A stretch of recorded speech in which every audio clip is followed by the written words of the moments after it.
All right. Welcome to the newest, latest, hottest episode of the Kansas Chiefs versus the 49ers Kansas podcast. City. Kansas Chiefs, Kansas Chiefs, Kansas City. Kansas City Chiefs versus that Bay Area football San team. Francisco 49ers Super Bowl edition. That's right. We are podcasting one day before Super Bowl number what is it? Oh, Jesus, I have no idea. Okay, it's a lot of X's and L's and Yep. yeah, Roman numerals, whatever. Roman My dad passed a few years ago. Rip. Um, and yeah, I remember it like he had been alive to see every Super Bowl. And I remember that being a thing. Wow. That year, because he died. Um, it was like August, and I remember being super bummed when the Super Bowl rolled around in February. That was the first Oh one he didn't get to see. man. But he Yeah, did have a good record though. That's pretty yeah, good. yeah, yeah. And, That's and his favorite team was the Giants, and he got to watch them. He got to watch the Eli beating Tom Brady, the helmet catch, and all that shit. He yeah, got to see that it. So and I'm still here. Bills have never won, so so he's when the doing bill better. when the Bills do win, you will probably pass away that Yeah, kind I of mean that's how I want to go. To be honest, just it's your lineage, man. You gotta die when your team wins. once the confetti starts to fall, the blue and red confetti falls, I'm just gonna be like, Yeah. I just like that you live in Alabama and you love the Buffalo Bills, and I live in New York and I don't know jack about football. don't even give a shit about football. Yeah, no, I Yeah, know. I just understand. I like that people like football. Just like, I like that I like that you like it. I like that you are enthusiastic about it. I think that's Yeah. nice. And Well, I mean, you can't live here and not care. Like it's impossible. that's And true. but the other thing about it is, my favorite sport is hockey, and the looks that I get, you Wait, know, wait, wait.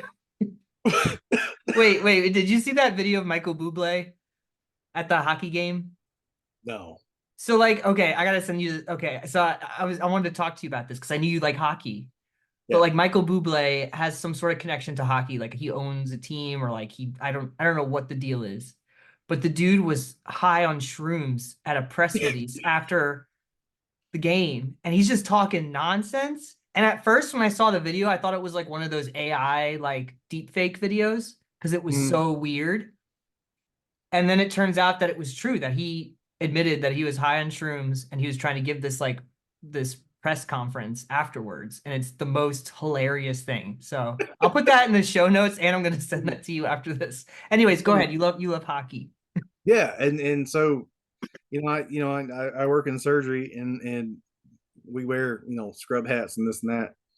So I have an Auburn one, which I get a lot of comments on, but I also have a Flyers surgery cap, a Devils surgery cap, and I get even more comments on those because people always want them to be either an Auburn or an Alabama one, Uh-huh. and they're like, "What are you wearing?" And I'm like, "Don't worry about it. You don't even know what it is. It's fine. Like, doesn't matter. Like, I Where have a do Bills one too, but yeah. where do you stand on the Rangers? Well, I know you're in New York, so Yeah, so I'm gonna just hit the cancel button on you as yeah, soon I'm as you gonna. say. I don't no, I really don't care. I love hockey. I mean, I Well, don't. Oh, wait, let me say, I don't love hockey. I don't know a lot about hockey, but I would watch. I would go with you to a hockey game over a football game. hell yeah. Way more Uh, fun. so the Rangers, we respectfully refer to as the Rags, as Flyers fans, and yeah, that is so We respectfully we respectfully refer to them as a bunch of pussies. exactly. All Yeah, right, we hate them, and we also hate the Penguins. So Penguins. Who are the Penguins? Pittsburgh. So Pittsburgh. Okay. it's like the interstate rival, and then the Rags are like, so it's like, if I can put this into Alabama terms for anybody listening to this who may be an Alabama person, um, the Rangers are Georgia, and uh, the Penguins are Alabama. So we hate them both, but we hate the Penguins slightly less because Alabama's like family here, right? Like you ain't gotta love them, but you gotta live with them. Sure. But Georgia, fuck them. Like we don't know. Like, That is some interesting hockey math. mm-hmm. I'll be sure to keep that in check. Uh, um, awesome. So it is not only is it not as only it's also the lunar beginning of it's the lunar year, month, day. It's the lunar day. It's I saw it all over Instagram. I'm culturally unaware. Just kidding. Yeah, Japanese knee or whatever. My friend Matt, who I used to sell ridiculously expensive Transformer statues to at the comic book store in Auburn. Matt, Hmm. his name was Matt Z. He lives in Atlanta now. He posted on his Instagram today, and he's like, feels a little silly to still get, I guess, what they call lucky money for the new year. Any money I But gets his lucky. right, that's what I'm saying. But he's like, it feels a little silly at my age to still get lucky money from my parents, but it's also free money, so I'm not going to say no. So shout out to Matt Z and Shout out to happy Matt Z. Happy Lunar New Year. It's Chinese, not Japanese. Sorry, I just looked that up. tiny guinea badge. Yeah. So way to go, Matt. Get that lucky money. Got lucky money. Let us know how to get into that scam. I'd like me some luck. He spent it on anime statues. So my man, Yo, me and Matt gotta link up. I'm saying you would love Matt Z. Like he goes to Dragon Con every year. He's like this like kind of smaller statured kind of guy, and he's like super ripped, That's whatever. me. No, I'm not ripped, but I'm the smaller stature guy for sure. Yeah. He goes to Dragon Con like cosplayed as like Solid Snake and Snake Eyes and shit like that every year. Like shit that I couldn't do because if I show up as like fucking Solid Snake, they'd be like, "You're super Solid Snake. Look at your fat ass." Like that's not. I couldn't do it, but he can. He has the body style for it. So That's pretty awesome. I like that. I like that he buys waifu statues or whatever the hell he does. man, those fucking Transformer statues he used to get into the store that I worked at. Hmm. I was so jealous. I can't afford them, but they were amazing. Like they were statues, like figures or like models you put together because they do have those too. No, they were like statues, like I don't know what you call them, but like he used to import like these like big ass statues of like Transformers and like other like anime stuff. Like Oh. I don't know a lot about anime, but like every time he got like an Evangelion thing, I'd get Hmm. so fucking excited. I'd get so jealous. So I was like, I love that anime. Like, Yeah, buddy. and I Shit. love Transformers. So like he'd get like a fucking Grimlock statue. And I'm like, that is the fucking coolest thing I've ever seen. Yeah, that's pretty dope. Yeah. Starscream, get some Starscream statues. That'd be pretty Yes, sir. awesome. With the crown and the cape and shit. Come Hell on, son. yeah, let's go. Transformers is dope, okay?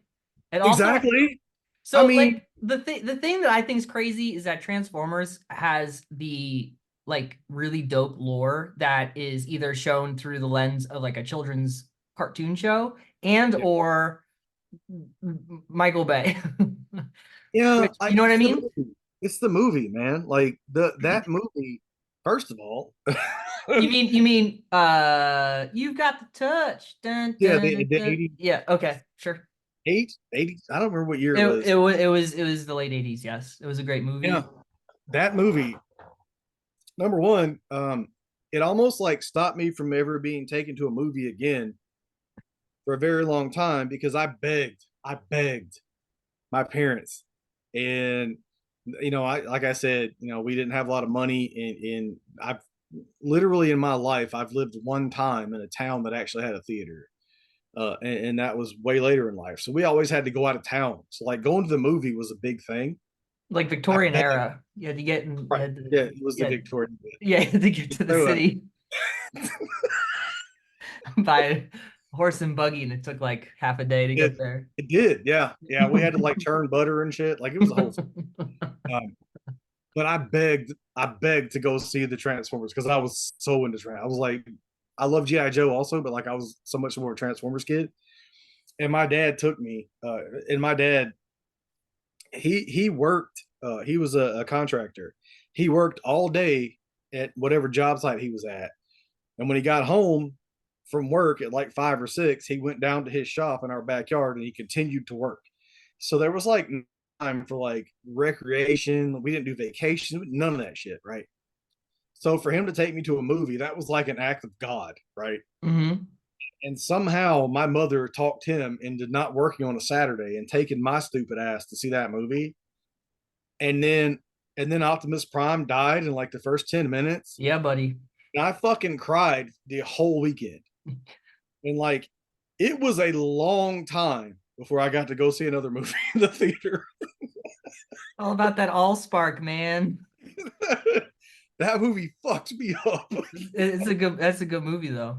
It is. That's a really good that is top tier 80s cartoon and animation film. Yep. Um that's some good stuff. I think Transformers is dope. I just think that it's due for I don't want to say like a gritty dark reboot because I feel like that's overused. I feel like it really needs to be like I feel like the lore of Transformers is way cooler than like people have seen it to be. You know what I Yeah. mean? Yeah, I agree. Yeah. Well, Yeah. and like the guy that did Bumblebee, Hell we were yeah. finally like finally this guy gets it. Hmm. And Bumblebee's so good. And then he did the Beast Wars one, and Yeah. we were like, well, maybe we were wrong. He doesn't really get it. Like, you know, like, Well, the problem with those movies is like chunks of it are just so boring. I hated that. I love Bumblebee. I hated that Beast Wars Well, movie. Bumblebee was just like that was like a 80s vibe. That movie was fun. It was just a fun movie. Yeah, But yeah, yeah, and like you'd think that Beast Wars would be great because once again, we had that cartoon sort of that was like it's really hard to go back to. If you look up the Beast Wars show now and try to watch it, boy oh boy, yeah. It's not good. is rough. Yeah, But the storylines are pretty cool in there. You know, I thought it was. I when I was a kid, I had like the Scorpion Transformer dude. I forget his yeah. name. Scorpion. Yeah, Yeah, I had his model that you could transform with. That was pretty dope. That was a good time. It's a yeah, good time to like Beast Wars. This is in the 90s. yeah, yeah. Um, we are here today to talk once again about a game that came out over 10 years ago. Um, We do. but I think it's kind of topical in some ways. Um, and that's why I picked it.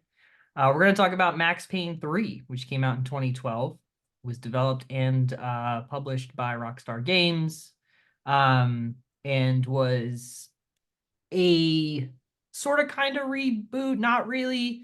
Um, very much a bit of a departure, but also kept in line with a few things about the Max Payne franchise. But was very much a Rockstar game. But I'm excited to kind of revisit that and talk about it, especially after revisiting it and liking it way more than I did when I initially played it. Although when I initially played it, I liked it. I just feel like it's a way better game than I probably gave it credit for when it first came out. Yes. Um, so and it holds up all right too, which is Yeah, it does. Yeah. I mean a lot of those like those games of that era, man, are just like if they're really good games, they still just kind of like the even like just like the graphics and the gameplay, it just still is holds up. You know, you go back to a PS2 game, and you try to play like a cover-based sort of shooter, and like things are janky and don't work right, whatever. But with the games that are like just top tier of that era, like they you can't really improve much on what they did yet. You know, just make it look better. You know, Right. no load times, Well, something like that. texture, bit mapping, and all that bullshit. I don't know what the fuck any of that shit Yeah, means. ray tracing, Yeah, anti that. I was and about the puddles in the Spider Man weren't shiny enough. Who gives a fuck? Like, I don't know. anti-aliasing or whatever I hear these words thrown out around. I don't know what they mean at all. I don't either. Nope. Don't understand it. Don't know how it works. I just like to play the thing and hope that it's good. So we're gonna talk about Max Payne 3, which is just gonna be fun. Um, but before we do that, we're gonna talk about things we've watched and things we've been playing. I think you've been playing it too, and I'm almost very much done with it, but Sea of Stars. Yeah, You've been playing Sea of Stars, right? I think I saw you logged on playing it. I haven't. Oh, never mind. You weren't playing it. I'm behind, man. Okay, sorry. No, no. I thought it said on Xbox that you had been playing it like yesterday or something. Yeah, I have played more since the last time we recorded, but I'm still like so really into it. I'm trying to finish Evil West. That's kind of the thing I've been primarily doing Oh yeah, outside of Max. did we talk about that on here? We did a little bit. I think I Okay. just started it because I said that it was like God of War 2018 if Kratos was Hellboy and it was in the Wild West. Sold. That game, it's a good game. Like mechanically Mm-hmm. and like how all the systems work, great game. But narratively, here this is what happened. So I was playing it and I was like, I was into the story, and then I was like, and it was like, it's not like a super narrative driven thing, but it has a story, obviously. And and it was like when you would move from area to area, it was typically like, well, you were following this guy in the story, and it made sense. It was like, well, we went from here and now we're here, and then we're going there, do this thing and this and that. It all made sense. And I'm following, I'm like, all right, got it. No problem. And then like halfway through, it started to like the story, like the narrative got like paper thin, right? And it was just like, well, this is happening, so now we got to do this. And you were just like, okay. So it would just throw you into this next area, and it was like, do this thing here, and I'm like, okay. Like, we didn't have to have a conversation about why this is important. Why are we doing this? Doesn't matter. The game said I had to do it, so now I'm doing it. And I was like, and then it was like after like one of those levels, it did it again. And then it was like, confront so and so. And I was like, oh shit, they didn't have time to finish this. This is the end of it. Like, I thought I was halfway through and it's over. And then, so I finished that level, but it wasn't the end. I was like, oh, so that was intentional. Holy shit. Like, this game is like, like the way it's playing out right now is as if they were being rushed. That's But what I I don't. was gonna. That's what I was gonna think it was. Is probably like they Right, had but to I rush it out. I don't think they were, because it started to feel rushed at the halfway point, but it's still fucking going on. So they could have been that rushed because I'm not done with it yet. Like, Well, yeah. Who knows? So that's interesting. And also, what's interesting is it's by Flying Wild Hog, which I just realized mm, 'cause I just looked it up, and that's the same people who did the Shadow Warrior reboots. oh shit, I didn't know that. Okay. Yeah, so I don't know if that informs your game, like the gameplay at all, like how it feels, or the humor, or because they're Well, also no, because a like this one, Polish studio, another Polish studio. well, so that definitely speaks to some of the voice acting, All because right. some of the people, because I had the subtitles on, Mm-hmm. and Oh, you're like me, buddy. yeah, Subtitles for days. they'll dead ass not say what the subtitles says. And then, so the main character is, I don't know what his, I can't remember what his first name is, but his last name is Rentier, Mm-hmm. which is Ntier. And Okay. like there are characters who sometimes will call him Rentier, same character. We'll be like Mr. Rentier, and sometimes they're like Mr. Rentier. And I'm like, okay, first of all, let's just pick one or the other, bro. Like, just please try to pretend I'm like into this narrative. For God's The sake. yeah, Like, the producer probably had like COVID that week, and then they're just like, right. we gotta finish recording these lines. We can't have Yeah. we I can't. mean, listen, it's a great game, but I'm so fucking ready for it to be over. Like, Nice. You know, because so I want to get back into Sea of Stars, and I need to finish Bomb Rush Cyberpunk. Like, there's other things, and I fucking uh, uh, one of my favorite. Well, I say one of my favorite. One of the only like two or three streamers I watch is a guy named Sick Knight. mhm. And yesterday, he's a Destiny 2 streamer, and like I'm pretty active in his community and stuff like that. But yesterday, he was playing trials and it wasn't going well, so he like shut down the Destiny, and he was like, I'm gonna play a new game. And he let chat like decide what he was gonna play, and it was between Jedi Survivor and Helldivers 2. Mm-hmm. And the only reason I voted for Helldivers 2 was because I own Jedi Survivor and I haven't started it yet, and I didn't want It, spoilers. it just heads up, it's really good. Yeah, I've heard. Uh, I have to finish Fallen Order first, which I haven't. Um, but yeah, so I watched him play Helldivers 2 for about an hour and a half, and that game looks so fucking good that I went to Amazon and bought it. So I yeah, have that game is getting very good reviews. It seems like there's some like jank with the like servers and some other things, like just the yeah. usual stuff with online games in Yeah, the 2024. cross. I guess the crossplay isn't working either yet, but But yeah, that game looks fun. It looks like I mean, I think there was a good response to the first Helldivers, but it seems this one is like I love even the first one. yeah, Yeah, this one seems like it's way better.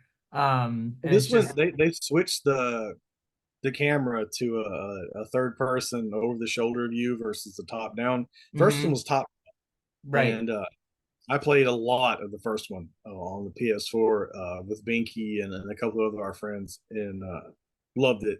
hmm So the thing with two was like I didn't know if it was going to be fun to play solo because I don't because Binky won't buy it, and I don't have anybody else to play it with.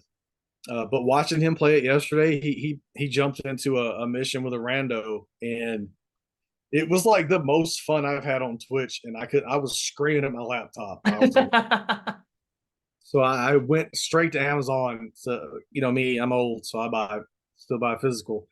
And I guess the physical copy it's not supposed to ship until like the end of the month. hmm I was like, it's my birthday month. I'm going to spend $40 to buy myself a birthday present. Hey. Not that I need to buy myself anything because I always buy myself shit. It's not a special occasion.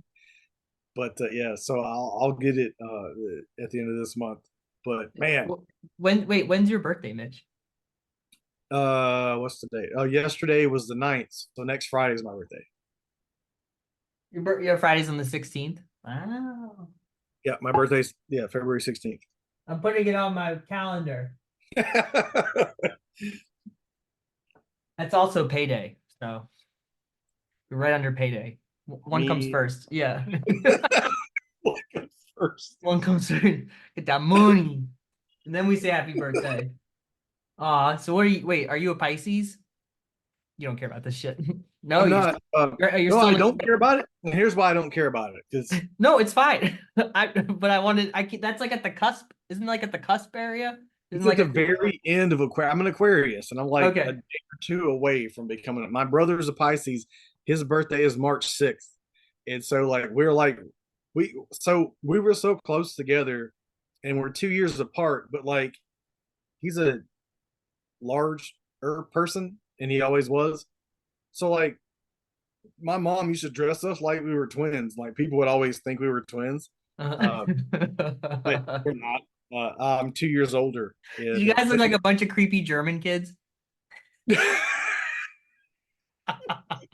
Like like overalls and like little hats. 100%, yeah, 100%. Yeah, It's just like okay. Popeye overalls and shit. Like we had matching everything, but it's fine. Um, but yeah, yeah, I'm an Aquarius, which I Oh, think is like not good. Like the internet has informed me that that's not okay to be an the Aquarius. Hell, it's I don't know. it's totally fine. You're doing great. But I was curious You're because doing great. you're doing great Woo! with you're doing great with where you were born. I was just curious because that's one of those like cutoff points. So I was wondering if it was one or the other, but I didn't know. Yeah, so my whole thing with astrology and like witchy things is like I've had relationships with people who were super into that shit, Hmm and I'm not a big fan of those people, so Yeah, I don't care about that shit. So, totally fine. We've all been there, man. yeah, Are you doing anything for your birthday? I'm going to work. Other than that, no. I'll Nice. You're not doing anything. come Not home gonna. from work and be old. That's what That's I'm gonna do. right. Are your kids gonna come over? Probably not. I don't know. Okay. Well, I'll definitely text you on your birthday Thank you. I'll appreciate that very much. after I get paid. One thing at a Yeah, time. obviously. Yeah. I mean, listen, I got priorities. well, I got that direct deposit, so it'll actually probably be in a day early. So get that DD. Um, I just to jump off of Sea of Stars though, I have so I played a ton of Sea of Stars back in like I think December, and then I got really far into it, and then I think in beginning of January I was at like the last quarter of the game, Mm-hmm. and then I started my new job, and then I was kind of also like sad to like finish this game, um, because I love it so much. And then this past week I just started going through the end of it. I am now officially at the part where you can go to the final boss.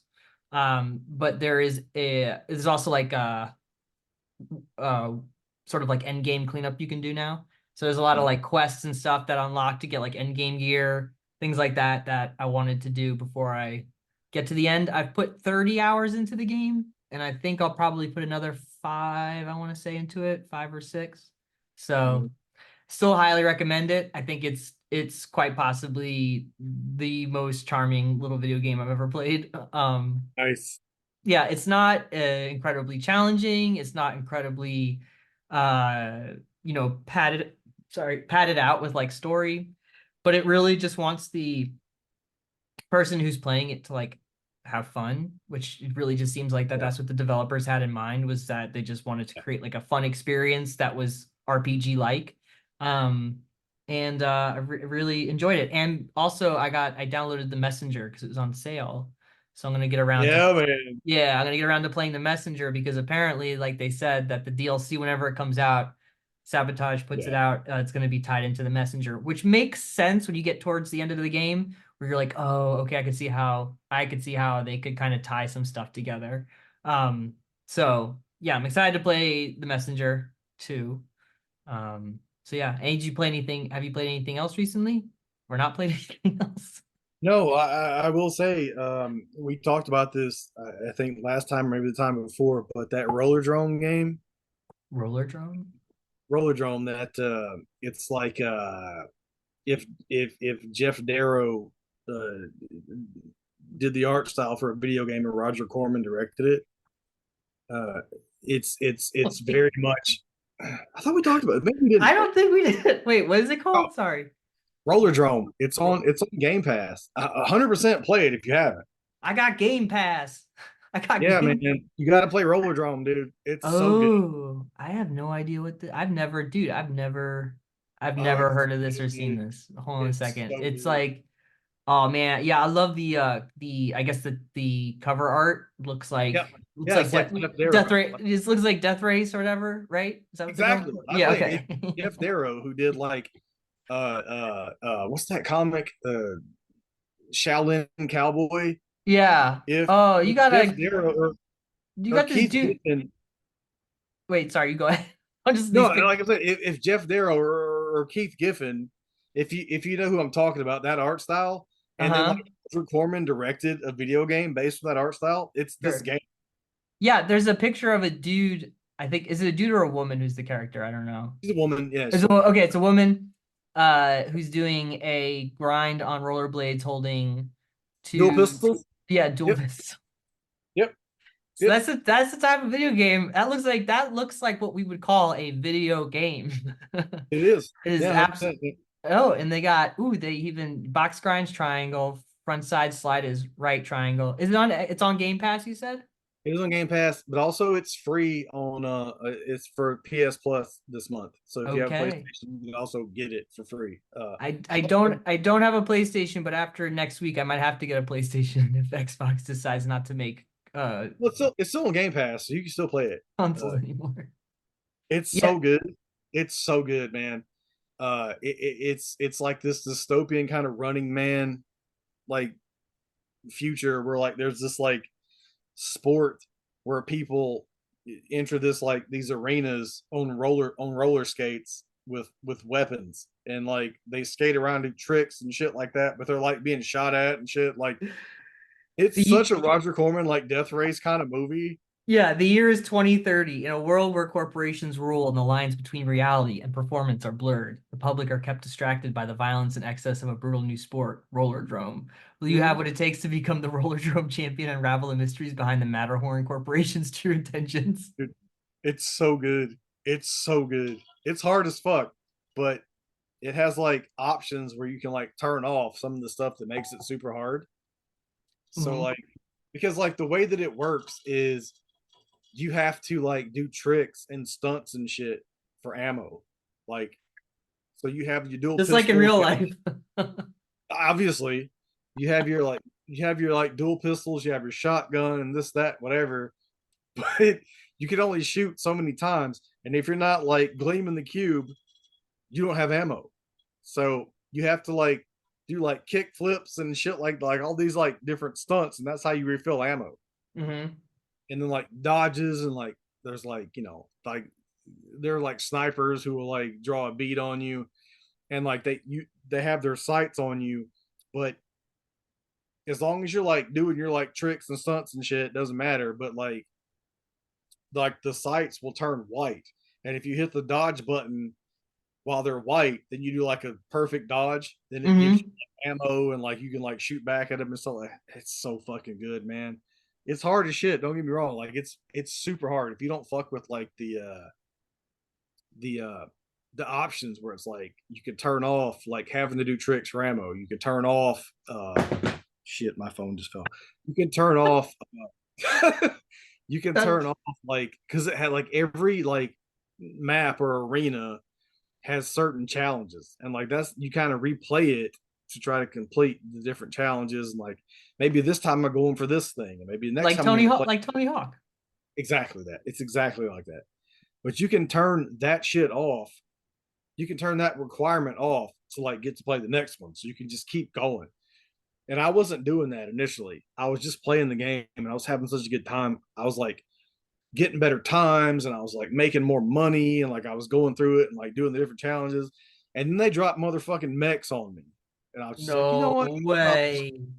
I'm probably just gonna turn this off. I don't want to hate this game because I like it so much. What kind of So I just mechs? What kind of mechs are we talking though? Are we talking like anime mechs, or are we talking more like Mech Warrior mechs? mech warrior mech, like All smaller, right, like like a guy like Robot Jockey. yes, robot jocks like Ripley and aliens, like a loader kind of Got thing. it, But got it. if the loader Westernized, westernized mechs.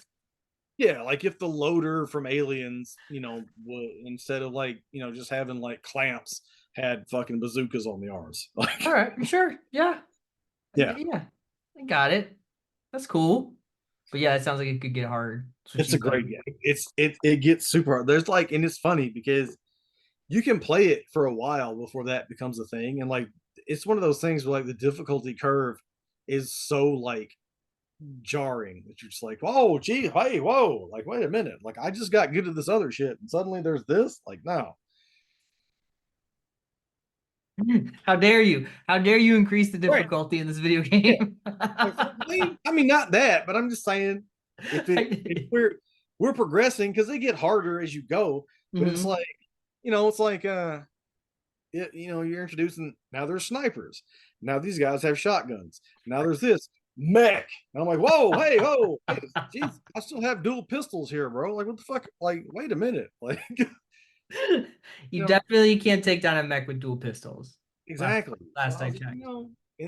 in the interest of not hating this game that I had been enjoying to that point, that's when I started fucking with the options. That And that that the only detriment to messing with the options was they were like, "Whoa, wait a minute, your score won't be uploaded to the leaderboard," and I was like, "Who the fuck cares? Oh yeah. my god!" If there's anything that I would prefer not to have is my score Right? uploaded to any leaderboard. Do I need to know that I'm the 675,000 worth players of this shit? On no, I don't need to know that. Leave me alone. Absolutely. Let me That's just right. enjoy the game. And yeah, don't you know it's his birthday next Friday? Right. Like, why would you tell me I'm like, there are 500,000 people better than me at this. Leave me the fuck alone. I know that. Like, I don't need like proof in front of my face. Um, so just Rollardome, Max Payne 3, Yep. and Evil West. Yep. Gotcha. Oh my god, that was such a tangent to go off of from just asking what I've been playing. That's why we're here, buddy. This is why we do. This is why we do this for no money. Come on. What do you think this is? Um, I played Max Payne 3, obviously. I Mhm. also played lots of Sea of Stars, which I kind of already covered. I just hope that everyone goes and plays Sea of Stars. I think it's amazing. I love it I so finished much. Evil West. Like I'm going all in on Sea of Stars. Like I'm excited. My friend Tin, we went to the movies the other week to see. So there's this anime that came out like the mid-aughts called Gurren Lagann, which is sort of like a reimagining of like a mech anime or whatever. Mhm. Anyways, they did like movies of the first half of the anime, and then they did a movie for the second half of the anime where they just like made it look better and put more money into it. And these movies came out like a long time ago, and then they kind of like distribution, you can't really find them anywhere. But they brought them to theaters, which is really cool. So we went and we saw one of them in the theaters, and on the way back, we stopped at this game collectible store, which was really cool. He ended up spending like $200, which was Nice. awesome. Yeah, he got a bunch of really great stuff. I went there looking for the Sea of Stars physical copy that they had any that initially came out, but looks like I'm gonna have to get one from that I am 8-bit site.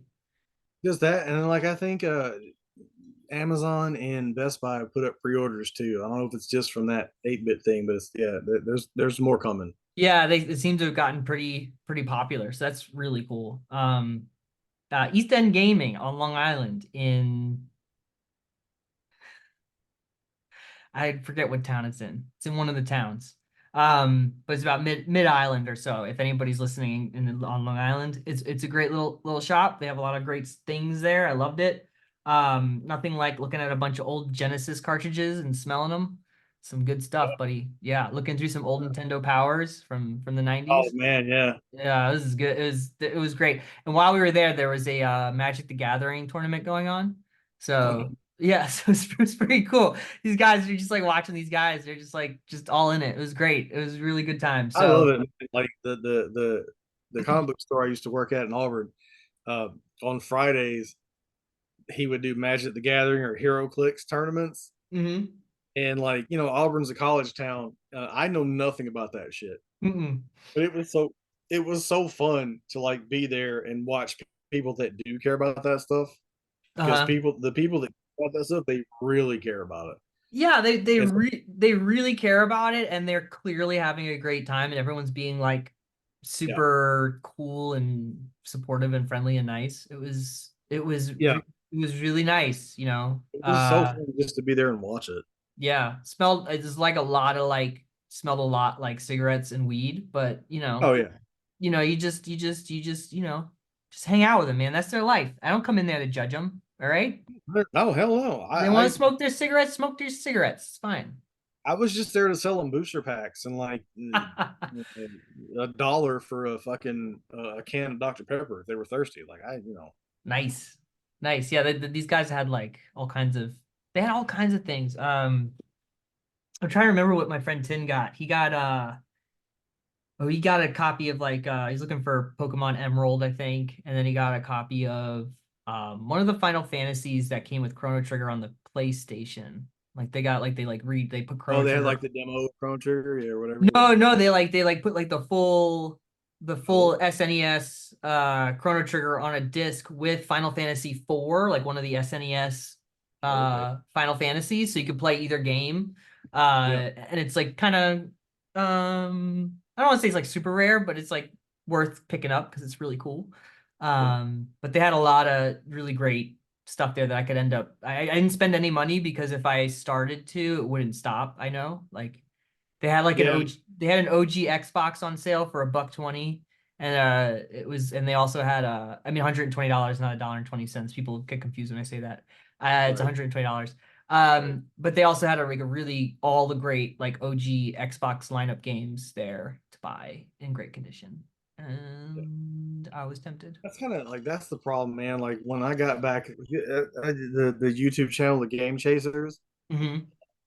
they're the reason that I got back into like buying retro. And the problem with that is that they live in an area in Texas where like they can go to flea markets and all these the stores and like all this shit that doesn't exist here. Hmm. It's and so I had to like really put myself in check and be like, yo, yeah, it's easy to like go to eBay or whatever and like buy all these things, but Hmm. like it's so much more rewarding or fun to like find them. So yeah, to find it out in the wild and look at it and touch it. Yeah, But the absolutely. difference is, but for them having to drive 30 minutes or whatever versus me having to drive hours, Hmm. like it kind of really put it in perspective for me, and that's part of kind of why I was super excited when my friend Tommy opened the store in West Point, and I ended up going to work for him or working with him, Hmm. uh, was just because that stuff exists here, but it's not as prevalent, right?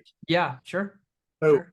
so that store it exists just based on like what people bring in, Hmm. and I'm lucky enough to where if something like rare or obscure or whatever kind of comes in, Tommy like texts me, he's like have you ever seen this? And I'm like, I can say like, yeah, it's something I'm interested in or I'm not.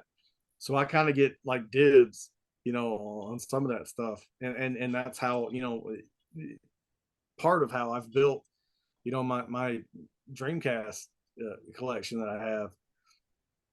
But like my brother was in New York.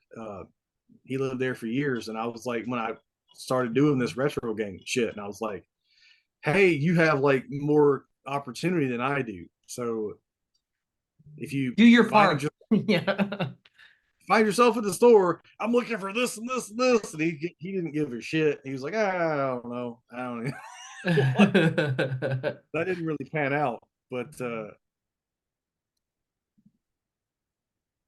yeah, like I don't know, man. There are things when you say you went to a retro game store with your friend and he spent $200. I'm like, oh my god, what Dreamcast heater did he pick up? It's they like they not a had Dreamcast at all. Like they had Dreamcast there, my man. Of course they did. It was yeah, great. It I was know. good. It was a good time. I was looking But at him. I thought of you because I was like, Mitch is the whenever Dreamcast guy. right, whenever anybody says I went to a retro game store and spent $200, I was like, oh my god, he got ill bleed or he got like any of these other like Dreamcast things that they like. Now it was a Final Fantasy like Chrono Trigger. Like, Yeah, yeah, yeah.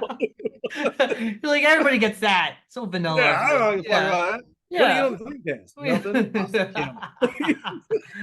I just went to a retro game store and got nothing. Just like I don't even deserve it. I don't even deserve to be there.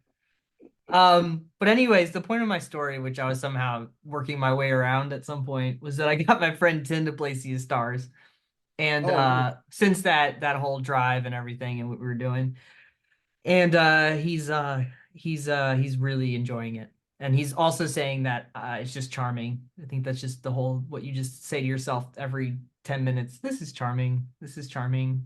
It's fun. So recommend See a Star still. And also I decided I think I'm gonna try to like write up something too because I just booted up. I bought they had Star Wars Republic Commando for the OG Oh Xbox yeah. on sale for like digitally on Xbox for like it was like $2 or something. I was like, of course, let me revisit this gem. And like part of me was afraid to like boot it up and be like, this game is ass.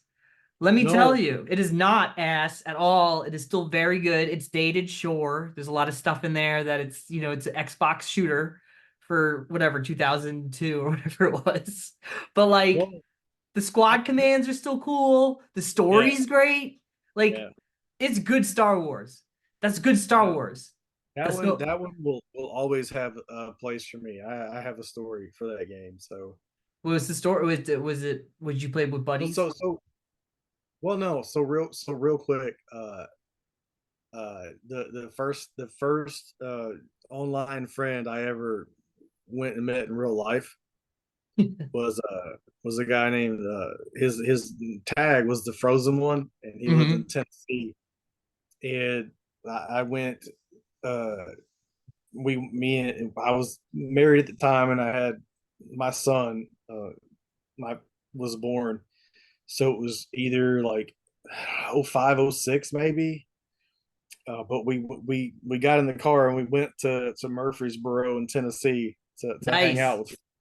with Frozen and his wife, and and I was allowed to buy that game because it was like a so it was like he had a kid and it was like his kid's birthday, and his kid was like super into Star Wars, and so like we went up there and met them in person, and we bought his kid some like Lego Star Wars kits for his birthday and shit. Hell So yeah. it was like a super Star Wars themed like visit, and then my wife allowed me to buy Republic. I still have that copy. I still have it. Like I never traded it in, never sold it. I love that game. So because I was like super nerding out about like stormtroopers at that time. I think it was like around the time that episode 3 was about to drop, Yes, right somewhere. before episode 3, maybe. Yeah, somewhere around there. Yeah. And so I was like just nerding out about stormtroopers super hard. I had like a there was like that one image of the stormtrooper with like the blue paint on his like helmet and shit. That was Hmm. like my that was like my background on my PC at the time and shit. Like I was super into like all that shit. So Great. like so that whole weekend was about hockey because I think she let me buy the NHL from that year. Uh, Oh, the EA. the EA one EA. Okay, and yeah. and Republic Commando. Nice. Yeah, Republic Commando is a very good game, and it was a good game then, and if you would play it now, it is still a good game. Um so I might write something up about that. I played like the first few levels on Geonosis, I think. I got pretty far. Um and it's just it's cool because that game's crazy. I don't know if you remember it, but like when they open the game up, you're like being born. Like they made you the Yeah, clone. They made the clone and you're the clone, and then they show you like learning stuff like on the on the planet and everything, and then they just like show you getting older, and then they just send you out into combat. It's really good. Like yeah, it's like it's good fiction. Like the Star Wars games of that era just really good stuff. Like I just really good. I mean I don't know. Maybe all Star Wars games are just kind of good, and I don't know. A lot of them are. I find. Cause like I don't know, like I went back to like Star Force Unleashed, and I like ended up really like liking that more than I yeah. remembered, and I plan on doing Both of them. Force Unleashed 2, and of course recently, I guess more recently, like a lot of them are like online, like Battlefront clones or whatever, but like, so Jedi Survivor and Fallen Order were I think that's like top tier storytelling for Star Wars stuff, video games at least. Um, 100%. That's respawn. So like, yeah, yeah, they're doing really great stuff. But I think for me, like at that time, there was a lot of Star Wars games I just loved playing. I don't know if they'd hold up now, but some of them there's seem like to.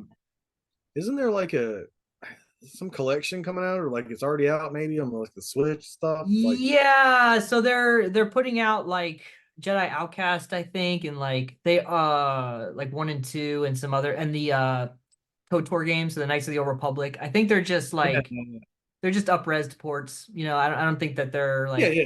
yeah, they're I'm not just that. like, not that they remade them, but like just re-putting them out there for like people to like experience, like Yeah, and those games are really good. I mean, KOTOR in particular, I think is I played that last summer and replayed it, I mean, and I still think it's like it's a really great game. yeah, it's Obviously. great. The other thing I forgot that's coming out at the end of this month, which I'm gonna try to get to, is that so the company that did, oh my God, Night Dive Studios, who did all of the like remakes of the shooters of the old shooters. Let me see here. Let me pull up Night Dive Studio. They did the Night Dive Studio. They did they did the Shadow Shock Shadow Shock. System Shock remake, System Shock. Yeah, yeah, yeah, the Power Slave remake. Jesus yeah. Christ. They let me see here. Trying to think of the one. Oh, they did all the Turoks. They redid all the Oh Turoks yeah, yeah, recently. yeah, They yeah. did the Quake ones are also they redid the Quake. But they're doing Star Wars Dark Forces and Oh yeah. they're redoing that. So I'm want to get my hands on that, and I think it's out at the end of this month. I thought it was coming out at the end of this month. So that will be fun to play. That's also a fun Star Wars game that could use an And that one, update. like I think I played that on GameCube. Did that come out on GameCube? No, it was like one of the 90s PC games. It's like like a Doom clone. Yeah, yeah, I remember that, Yeah. but I played it somewhere, and I was always a console nerd, so Mm, I feel like it was on something. I don't know. It could have been on it could have been like ported over to something. It could have been like on PS1 or something. I I don't just know. remember maybe it was like Jedi Outcast or something. Like it was the sequel, and I was like, oh, this is like the thing I wanted to play, but I only get to play part two, whatever it was. Oh yeah, no, Jedi Outcast, there was definitely a part two that they had on Xbox, I think. Yeah, that's probably what I'm thinking of. Those games are fun. I like those. I like Yeah. those. They could use the night dive treatment. Um But yeah, so Star Wars Battlefront, still highly recommend that game. Oh, Uh Battlefront's the shit. Oh my yeah. god, I Yeah. remember that day. I will never forget that day. That was the day that the original trilogy also was released on DVD for the first time. They had that box set. Oh, and there's It all was like that. that silver box set, like that silver, like with Vader's helmet. Hell yeah. Good Yeah. time, man. It was a good time. Uh Speaking of Star Wars, they are putting Phantom Menace back in theaters in May. Which is I know, which is that's listen, there's no hot takes, okay? It's not a good movie at all. It's just not a good movie, okay? It's fine. You can like it. I really like parts of it, and when I was 10 years old, I really liked that movie. But then you watch it again and it's awful. I tried putting it on in the background like while I was doing something last year and I had to stop. As soon as it gets to the Gungans, I can't. It's just awful. It's so awful. Yeah. Is boring. It's really long, but you know what? I'm gonna go and see it in theaters. Only because I really want to see that pod racing scene again in theaters. That pod racing scene is just that is some movie magic right there, and it still is pretty cool. I think pod racing is the best thing that between that Darth Maul and Darth the Maul. Yeah. yeah Duel of the Fates song that John Williams did, like Right. big takeaways from that movie. uh Liam Neeson's also pretty great. Ewan McGregor, all they're all great. But that story it's so boring. Like it's so like Yeah. you got racist stereotypes of like these aliens, and then they're talking about trade, and it's like it's nonsense. And the Gungans are awful. Like they're just terrible. Yeah. Yeah. Uh, it's not a good movie, but it'd be fun to go and see that pod racing scene in the theater again. It'd be fun. That'd be kind of. I'm gonna do it just cause. And I think if you're gonna make me watch that movie again, have to be. I'm gonna have to pay to sit in a seat and like watch it again. Um, and I think it'll be. I think if everyone Yeah. shows I think yeah. like shows If up being I'm a nerd about it, I think it'll be fun. yeah, if I'm ever gonna watch episode one again, it's gonna be something like that. Like it's gonna Yeah. be in the theater, and it's like gonna be like this spectacle or whatever it is, because it is what it is. But it's like once you anytime you do that, it's like, oh, the 20th anniversary or the 40th anniversary, whatever it is, Mhm. it's coming back to theaters, and I'm like, oh, I have to go see it, like that kind of thing. Like Yeah, because I'm as much as I love Star Wars, I love watching Star Wars. yeah, I barely touched that and the Attack of the Clones. Revenge of the Sith I can watch, but like those two movies, it's just hard, man. It's just hard to like sit and watch for me. yeah, It's just rough. But I think I'm gonna go see it in theaters because that will be something. And they put out some really great. Someone did like some new artwork for the film, which looks really makes the artwork's better than the movie. So it's pretty cool. yeah. That's what gets me most of the time. Like, It's like it's like the 80s horror film approach well, to it. Yeah, it's like this is the reason why like I own multiple copies of so many fucking movies. Like it's the same. Even the disc, it'll have less shit on it, but like, look at that artwork. Like I have to have it. Like that kind of thing. Like Is I have a it? much nicer release with like way more extras. But like, look at the artwork on this one. Like I think it's is it Scream Factory that's putting out the collection of the Ring movies? yep. Oh, Shout Factory. Sorry. Yeah, same thing, but yeah. Yeah, Shout Factory, Scream Factory, whatever. Yeah, so Shout Factory is putting out the Ring collection. Like that's something I think this collection looks amazing, and there's a good movie in it. Right. Yeah, There is yes. one good movie in this whole set. Right. Uh and that's really funny. I thought I mean, but like all the features on that box set is crazy. It's cool. Yeah. Anyway, speaking of, did you watch anything recently that you'd like to highlight? Well, not really. The werewolves, the last episode of werewolves, we did the Aquaman sequel, which was garbage, and the Beekeeper, which was fucking garbage. But here recently, me not being a show person per se, I've gotten into. I've finally started Fall of the House of Usher, Oh, the okay. Yeah. Flanagan thing. Hmm. It's and I love Flanagan. I'm just not a show person, so it takes me a while sometimes to get into these things. It's so good. It Nice. is so good. I'm roughly halfway through. I love that he's like modernizing a Poe thing, Hmm. and I love that he's weaving other Poe things into it. Hmm. Have you seen it? I have not seen it. I do Oh, love Poe, but and I've heard good it's things, but so I've yet to good. see it. It's so good. Like it was the kind of the same thing with Midnight Mass, where I was like, I love Mike Flanagan, but I don't watch shows. And then when I finally watched Midnight Mass, I was like, holy shit, that was the best thing I saw this year, like that kind of thing. Hmm.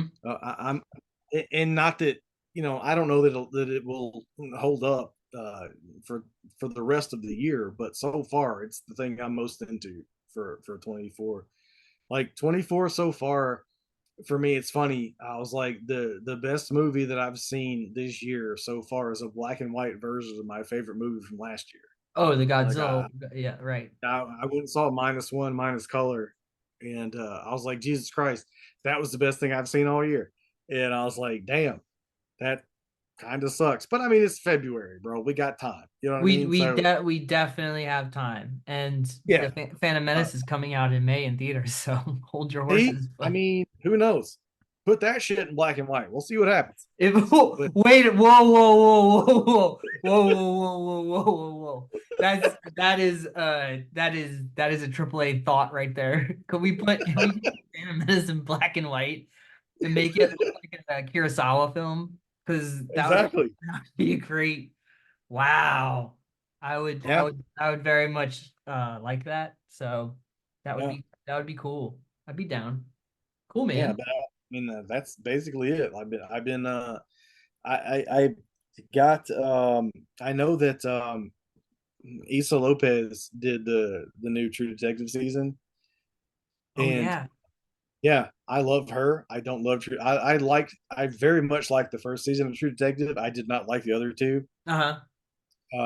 And I've seen like, and I was talking about this in the Discord that I have with some of my online nerds, and I was like, this is why I hate the internet, because I've seen on certain like social media outlets and this and that, it's like nothing but praise, and how like Issa Lopez was a huge fan of the first season, and like her season when she went to write it is based off of that, but like she's like doing her own thing and like kind of, whereas the first, did you watch first season? Yeah. Yeah. Loved Yeah, it. you know how it like towards the end it kind of like, like toyed with the supernatural angle but didn't really go there. Yeah. So she apparently I haven't seen it, so don't, no spoilers, but like apparently she liked that and she honed in on that, for her season, and people are mad that she did that. But then other places I look, they're like, people are praising that she did that. So Mm-hmm. it's like one of those things. Well, I'm just so fucking tired of the internet. I'm like, yeah, I'm looking forward to getting into it. And once I finish Usher, like that's the next thing I'm getting into. Hmm. Nice.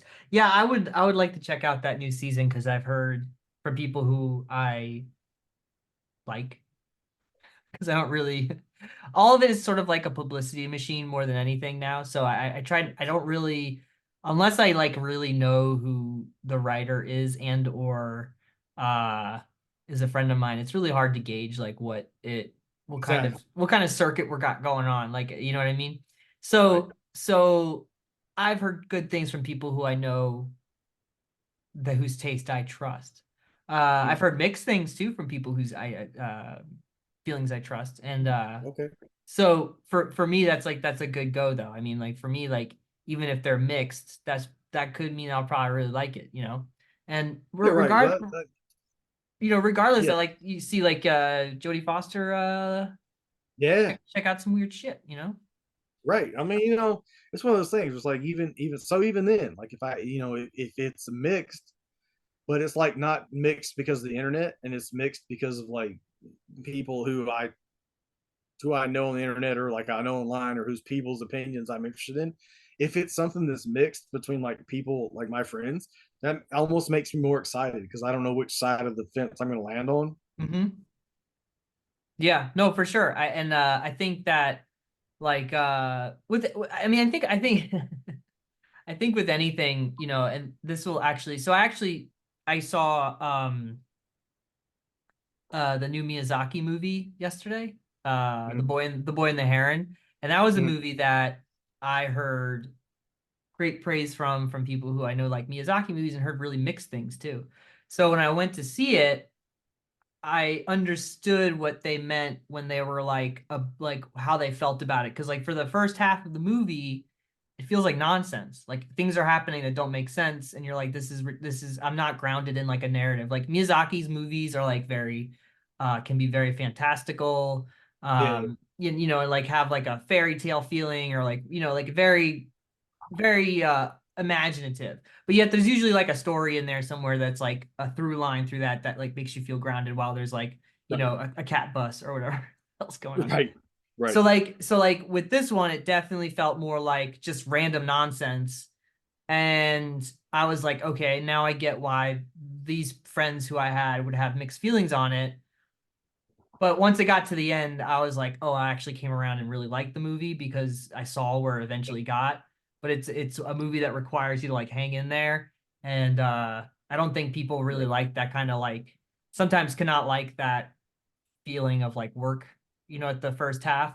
And it's a movie that like I saw yesterday and I'm like, I gotta see that again now because it kind of Right. shifted the for everything else for the movie for me. So, but Right. honestly, if you don't see it written up on damage per second on Substack, then you know what? You can't trust anyone's opinion. It's all fake news. It's all fake news. Listen. It's right.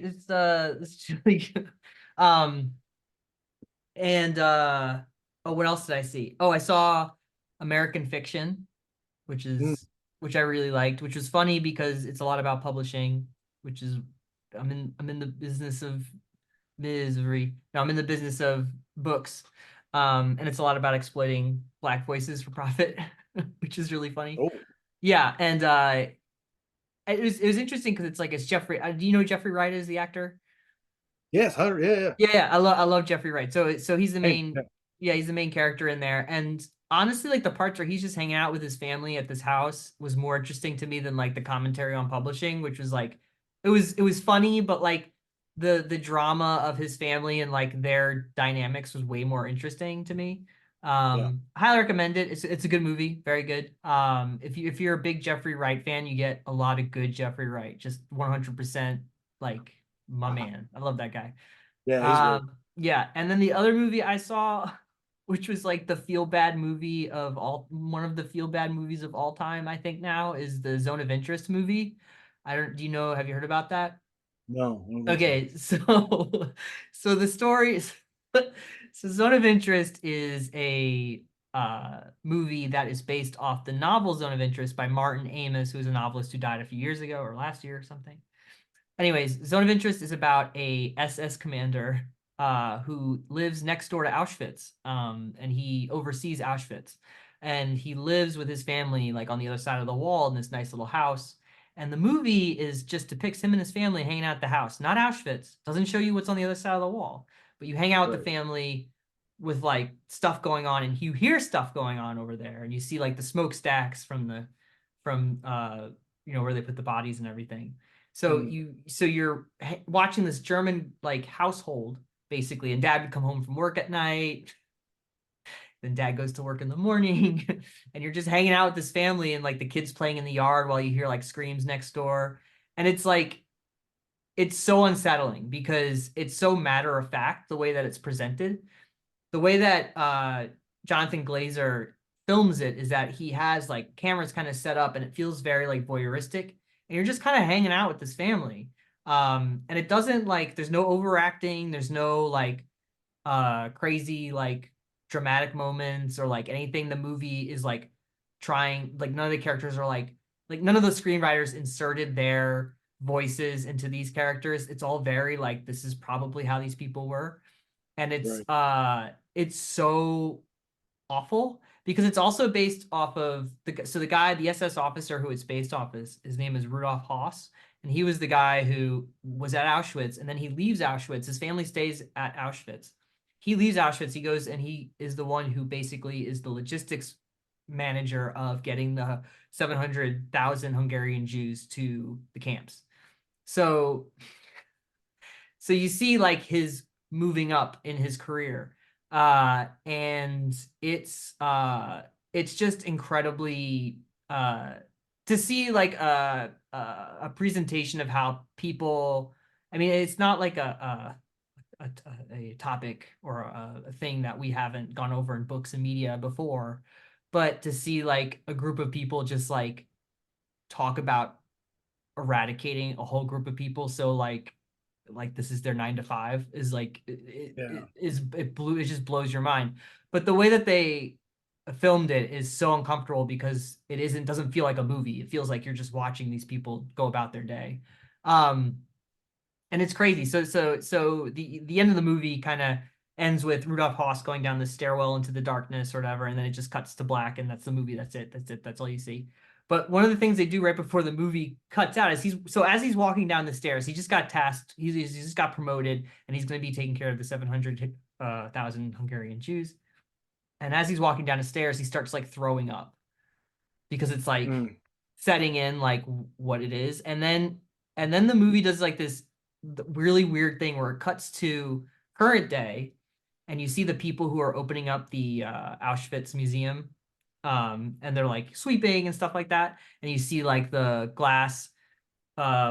the glass with like all the shoes behind it of all the shoes that were found in like the crematorium, and then like they have like also too like of course like the Nazis got rid of disabled people, so you have like all of like the crutches and wheelchairs and things that they had. God. Yeah, it like shows you that, and then Jesus Christ. it cuts back to the 40s with Rudolph Haas in the room again, and he keeps going down the staircase. Honestly, like I'll never watch this movie again. It Mm-mm. was so unsettling, so uncomfortable, like Yeah. incredibly well done. Like the cinematography, editing was just brilliant. And it's a really great movie, but you definitely have to be like ready to like deal with that movie. Yeah, man, that's rough. Yeah, man, it was really rough. And so like I looked up Rudolph Haas afterwards because I was like, what happened to this guy? Like, did they catch him? Right. Because like some of these guys they didn't catch, and so I was like, did they catch this guy? And so it turned so at when the war ended, he like ran away to the Swiss Alps, and he was hiding there. And then this Nazi hunter team found him, and they were like the people in the group were like some of the Jews that were in Auschwitz were in this group, so they were like ready Mm, and very happy to find him. yeah. So they take him back, and I think the British end up like putting him on trial for war crimes, yada yada yada. And like he, admitted to all of it. He's he didn't fight it at all. And they were like, so at his hearing, this is the most crazy, like most Nazi thing I've ever heard in my life. It's awful. It's like the most awful thing. So like they're like, so we just want you to know that you are responsible for the death of 3 million Jews. And then he says, actually, it's more like 2.5 million. The other 500,000 died of diseases and natural causes. Jesus Christ. Yeah, man. Oh Like my that, like God. just matter of fact. And then they ended up hanging him. which is almost too good. But Yeah, yeah, that he was awful. He was an awful, awful human. Anyways, Zone of Interest by Jonathan Glazer. See it yeah, now. I think the it's feel getting, good movie of the yeah. year. I went with my friend William, and afterwards we just got out of it, and we were just like, I just need to go lay down. Um, Like this kind of thing where you get home and you just put Inglorious Bastards on, yeah, just buddy. Yeah, just play some Castle Wolfenstein or something. Like right. you just gotta like eradicate, like just talk about a group of people who like anyway. Oh man. Anyway, so I wanted to see it because it's getting a lot of like attention about it for Oscar stuff or whatever, and it Yeah, looked like the trailers for it and stuff. I was like, this looks like a really interesting, different kind of movie that like that tackles this it's not like a Schindler's List or something. Like it right. seems very different, very straightforward.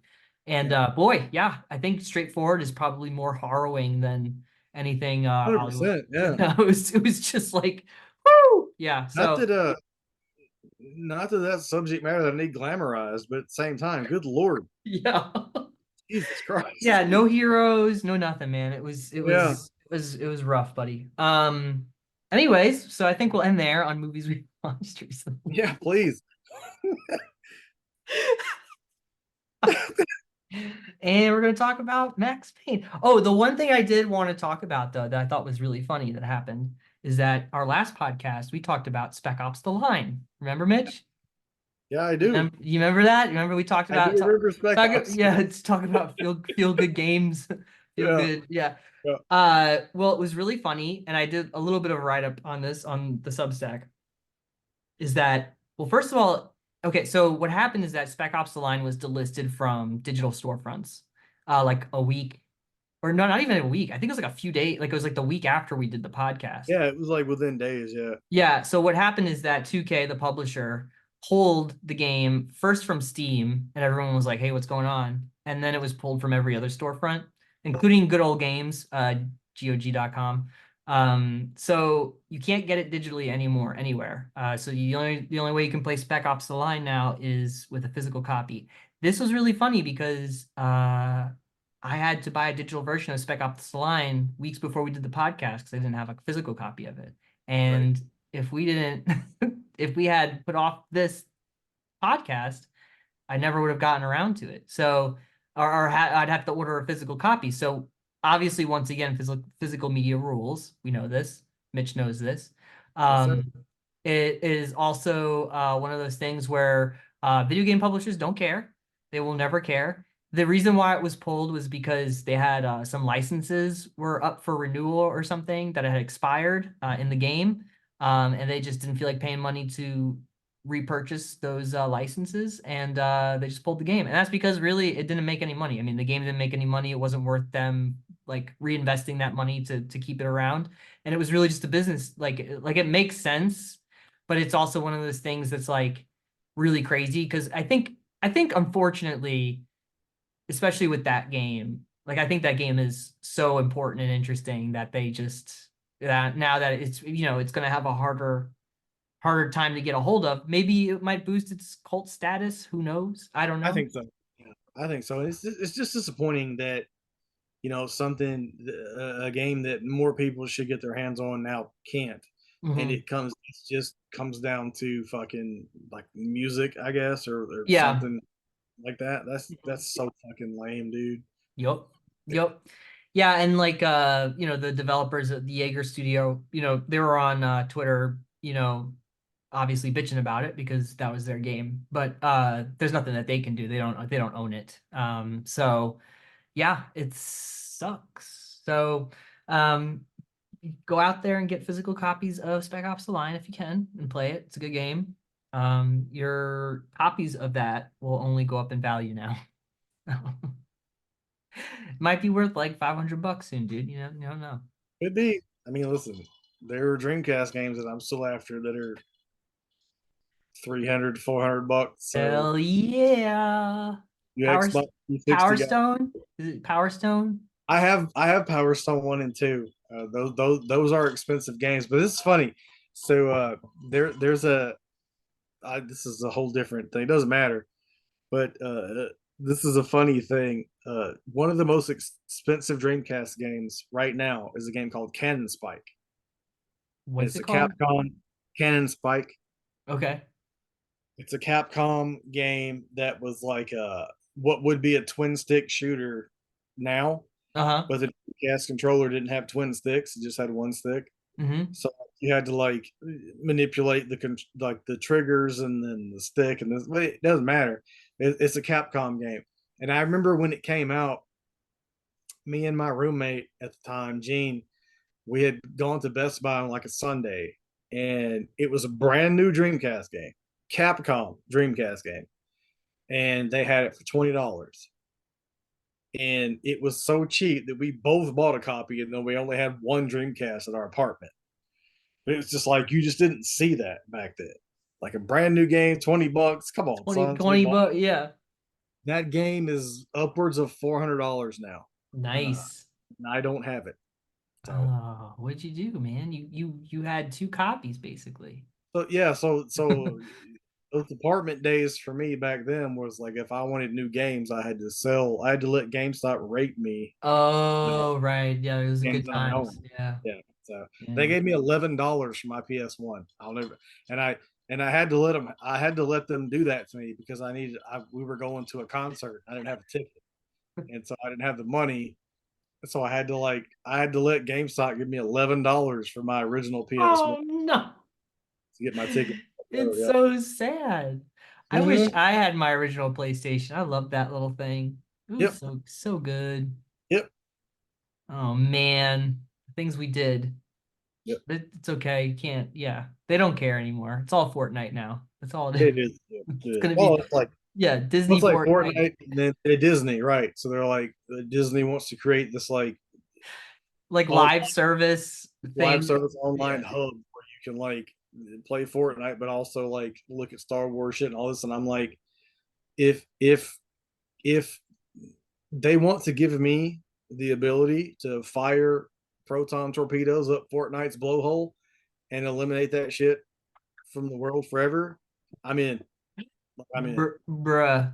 They, Let me do I, that.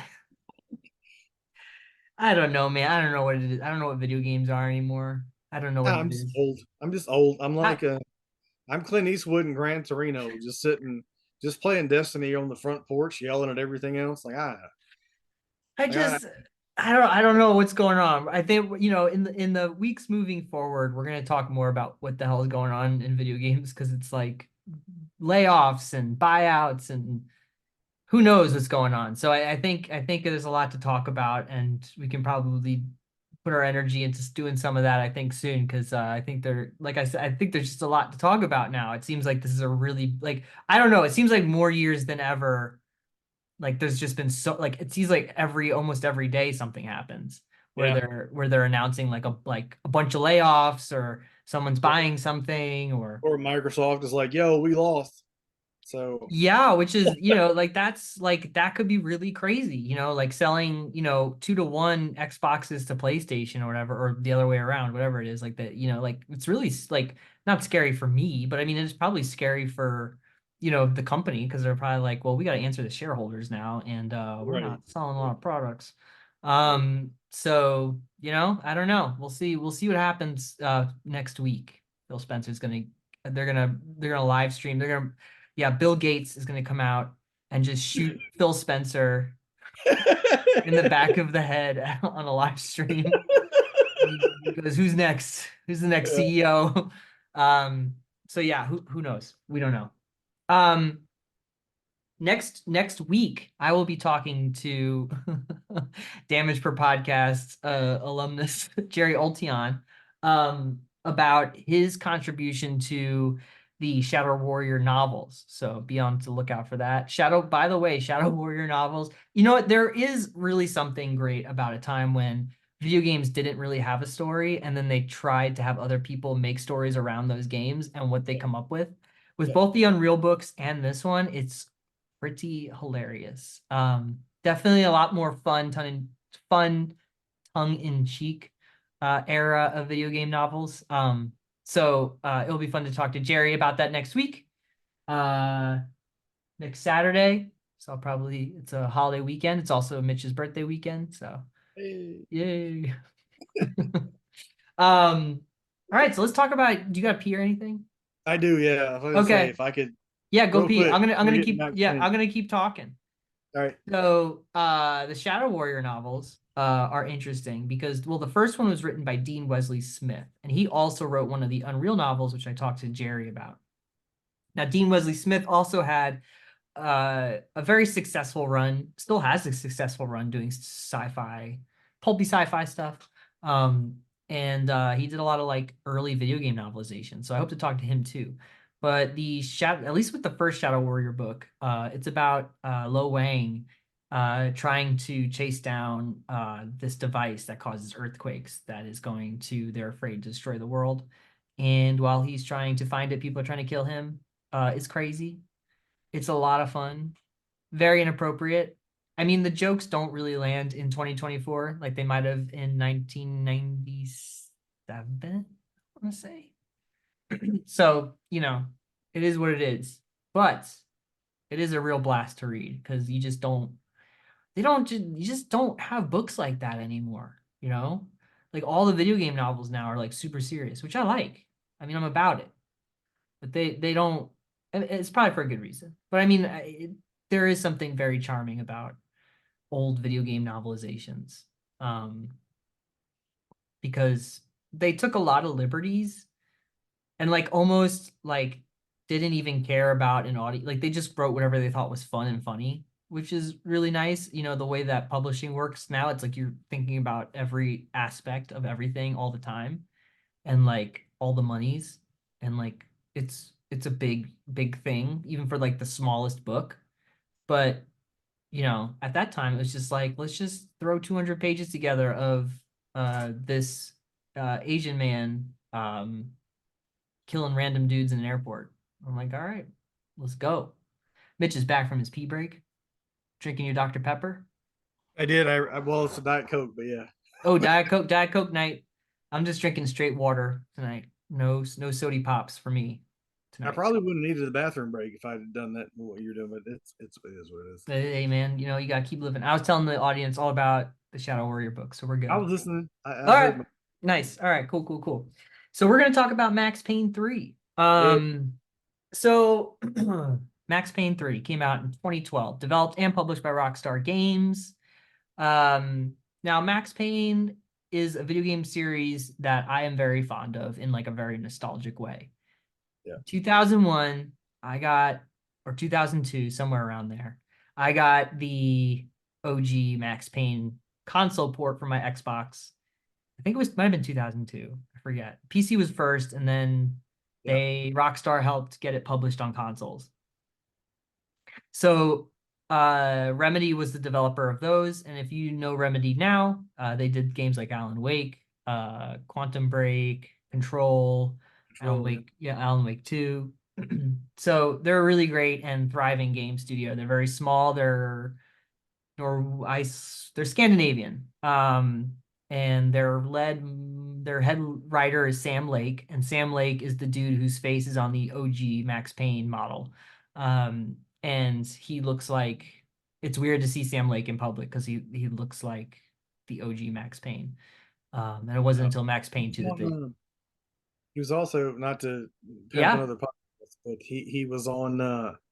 They had him on the King cast Oh, because nice. Alan Wake was very much Stephen King the game, the first Yep. one. Yep. You know, and they had him on the King cast to talk about part two, which I haven't played because it went digital only, and I'm still boycotting it. But I do. I really want to get this to Alan Wake 2. It apparently didn't sell super well. And yeah, that could be because it only went digital, who knows? But they're a really great team of developers. Sam Lake seems really dope. That guy seems awesome. yeah, Um Anyway, so the original Max Payne was a game I played on my Xbox over and over. I played it on every difficulty level. I love everything about that first game. yeah, That was and just for like video game nerds, like that was one of the first games that had projectiles for like they modeled every bullet in the game. So Yeah. in most games that came before that, most shooters, most first-person shooters, you had things called hit scanners, and a hit scanner is like what you do, like just think of like Doom, and when you shoot a shotgun at an enemy, like as long as it's right in front of the enemy, you're gonna hit that enemy. There's no projectile that comes out of it. They had Right. like they had like plasma guns that had like projectiles, but Max Payne was one of the first games that like modeled every bullet that came out of the so like when you went to bullet time you could see the projectiles going into Yeah. the other Yeah. person. It was really cool for the time. Bullet time came out right after the Matrix, but apparently they had been working on Max Payne like when the mate like it wasn't influenced by the Matrix, but it ended up feeling like it was. That's what the yada yadas, that's what they say, but who knows. um I love when as a kid, I loved like the detective noir aspect. It was really violent. I liked all Yeah. the weird. There's a lot of horror elements in it. That's really Yeah. cool. The first one, it's a really dark story, which I was not anticipating when I Yeah. first played it. This is based on like, kind of what you saw, like the bullet, like, and that was my introduction to bullet time. So it's like, Hmm. I was like, this is so dope. Like that, my introduction to bullet time video games. And I was like, this is so cool. And, Hmm. yeah, Jesus Christ. I had no idea the story was going to go where it goes. Yeah, the story is super crazy and comic booky and video gamey. And just was it one man, nothing to lose kind of situation, and getting all the way to the top, and gets his wife and baby murdered, and Yeah. it's rough, man. It's rough, but it's I think it takes place in New Jersey, obviously. Yes, it does. Uh, as all good. And it's just like Yeah. that still today, by the way. If you go to New Jersey. We don't go to New Jersey. Just kidding. I represent I'm going bookstores to in New play a Jersey. New violent Jersey's video. great. Oh. And then Max Payne 2 came out, and I really liked Max Payne 2. I also played that on the OG Xbox. That was around the time, I don't know if it was the Havoc engine or if they had a different, or was it the Source engine? It was whatever engine was like in Half-Life 2 that like physics were a really big part of the second Max Payne. So you could just like Yeah. run into things and knock things over, and it was like that was like the big thing. Uh I don't remember Max Payne 2 as well. I Me just neither. I remember that like there was a female, the like yeah, he Mona Sachs. There was Mona Sachs was his the romantic lead who she was also a badass. She could also we also yeah. played you also played as There, her in a level or there, two. there were so many fucking levels of like you with a sniper rifle having to like protect her from like other shit. That's the main Mm-hmm. like remember like my memory from Max Payne 2 was Mm-hmm. like I love the cover art and I remember that it was like the fall of Max Payne. Yes. And I remember that like there was this female character and I had to snipe people to keep her from dying. And that pissed me off. like, You're like, let me just jump in some hallways, buddy. I was like, yeah, Jesus Christ, bro, this is Max Payne. It's not Sniper Elite 3, for Christ's sake. You should like, she got herself into this. She should get herself out. Like, I don't have Yeah. time. Like, Well, he just loved Mona Sachs. What can I say, buddy? And that mhm. came out, sorry, so that came out in 2003. So it was actually pretty soon after the first Max Payne. Yeah. Which I don't, which I don't remember when I don't remember when like originally like the PC release, but I remember I bought Max Payne on my PS2, and then it was like super close to when I got the first one. Part two came out, and I bought it on the OG Xbox, like you. So mm, they were super close together for me, and it was like a long time before three. it was a really it was like yeah, 10 years about almost 9 Yeah, years. So Remedy did Max Payne 1 and 2 on the consoles, and I think with Max Payne 2 on the PC, it was published by Rockstar as well. So Rockstar had the publishing rights. Remedy was the developer. Then right after Max Payne 2, Remedy sold the Max Payne license, the name, whatever, to Rockstar. Got a nice big old check because they were like, we're gonna go make the Alan Wake game. I think that's what they did after that. Ended up doing after yeah, that. I'm not sure. But they ended up doing Alan Wake at some point. Anyways, Remedy, a lot of times with a situation like this where a developer sells out to a large publisher, a large company, it doesn't go well. Remedy kind of like, I don't know, they stayed small and they kept making good games. And so they're kind of like a really cool success story. Mhm. Um, so, Rockstar buys the name and they're gonna make, they have the name, so they're gonna make the third game. That, they wanted it to come out at like in like 2009, I think. Um, but it kept getting delayed. Remedy was that's right, no, because Remedy was working on Alan Wake, and then they came in towards the last half of the production of Max Payne 3 to just like do some oversight. They were, asked for approval on things, and basically they gave their thumbs up to the project. Yeah. They thought it was Rockstar's game, but it was very much in the nature of, the Max Payne name. So Dan Houser was the writer for Max Payne 3, and you know him from every Grand Theft Auto game ever. And also he did Red Dead Redemption and Red Dead 2. He seems like a really smart dude. Yeah. He seems like a guy that I read some interviews with him before we did this, and he just seems like a very thoughtful, um, guy in the business who's like he just seems like somebody who'd be really cool to sit down with and talk to about video Yeah. games. Yeah. And he has a really big, long list of games he's worked on, and he's worked for Rockstar like forever. So he seems cool. I like him. Um, and oh yeah, You'd were be you like, saying? no, just based on the name. Like I feel like he feels like to me he'd be like somebody I'd be so nervous. Like I feel like he's super intense or like super focused. Like I'm dumb as shit. So like if I ever got to like talk to him, it'd be like Chris Farley, like on SNL. Remember that time? You know, Yeah. the game, You remember? Hey, you remember Nico Bellic from Grand Theft Auto 4? He was cool. yeah, yeah. Like I have nothing to say to this person because he feels like he'd be so intense and like so much smarter than me. I have no idea what to say. He doesn't seem like he's super intense. What he does seem like he is, though, he seems like he's very, very detail oriented. Like I read two interviews with him, and the dude is like very specific about his responses. Um, and not in like a business way, but more in like he's clearly just thinks about video games a lot in a production way. And Oh, yeah, he seems cool. I would love to sit down with this dude. Um, Also, RIP to James McCaffrey, who voiced Max Payne, who died a few years ago. Something. He's also in Rescue Me, which I love.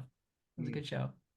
Um, but James McCaffrey's back to do the voice of Max Payne.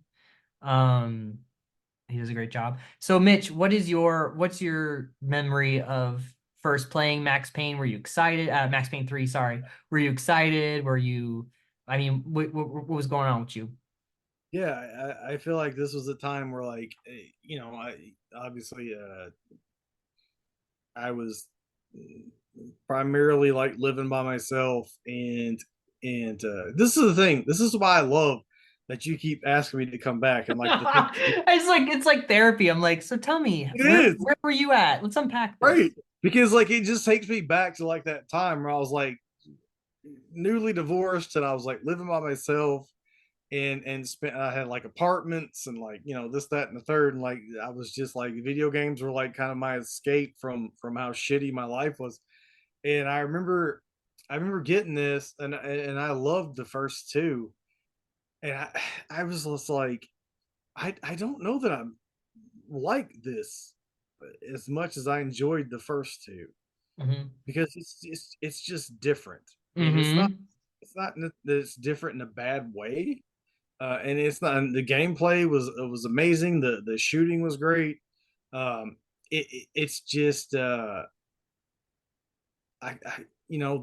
departure from Hoboken like it certainly uh,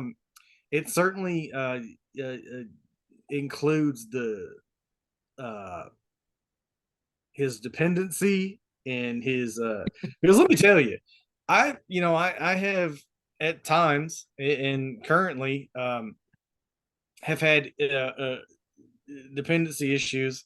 Preach. Uh, and good Lord, I have been the drunkest motherfucker who's ever been drunk. And Jesus God, is Max Payne, like, he puts me to shame.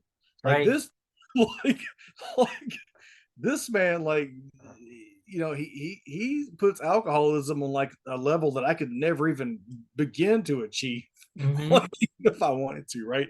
And Yeah. it becomes almost like sort of ridiculous at some point.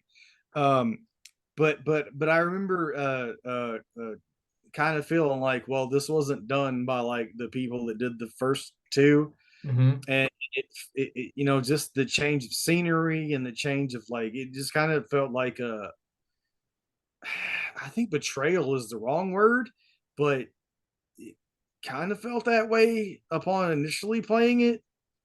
And it's not the experience that I had revisiting it, but I remember like being like, man, this is like super solid, but at the same time, like I just can't. I just feel like this isn't Max Payne. Mm-hmm. Mm-hmm. Uh, and I did not. I know, that's to answer your question about like the first time I played it, but to answer your question that'll eventually be later. Yeah, like it 100% is Max Payne.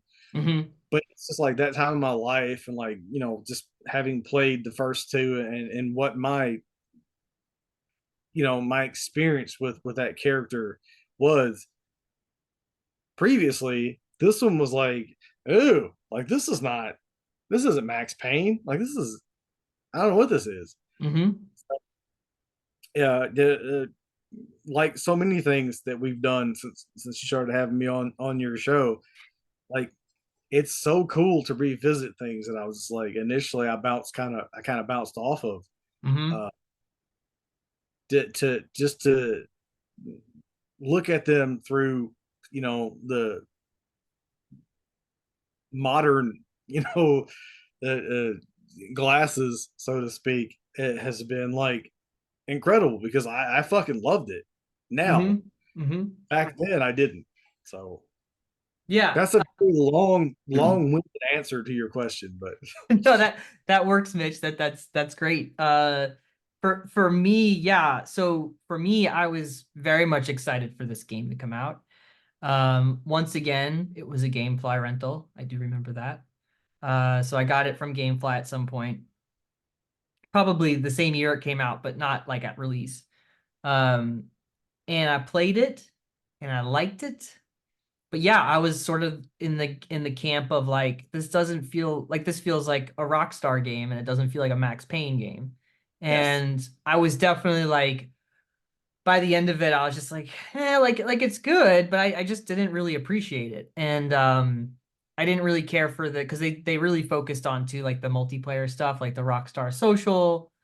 So there was like Right. all that stuff, and it was just like, they're like, you can pre-order to get the map DLC and blah blah blah, and I was like, don't care. Like that's not why I want to play Max Payne. So Yeah, um Max Payne for me, like that's never going to be like an IP that I get excited about the fucking multiplayer. yeah. Like, Yeah, like, no, it was a prime time when they were shoving it in everything and all the things. They're just like, like you're gonna have to sell map packs, and we're gonna have to take the $60 purchase, make sure they end up spending $100. right, Um, right. so is what it is.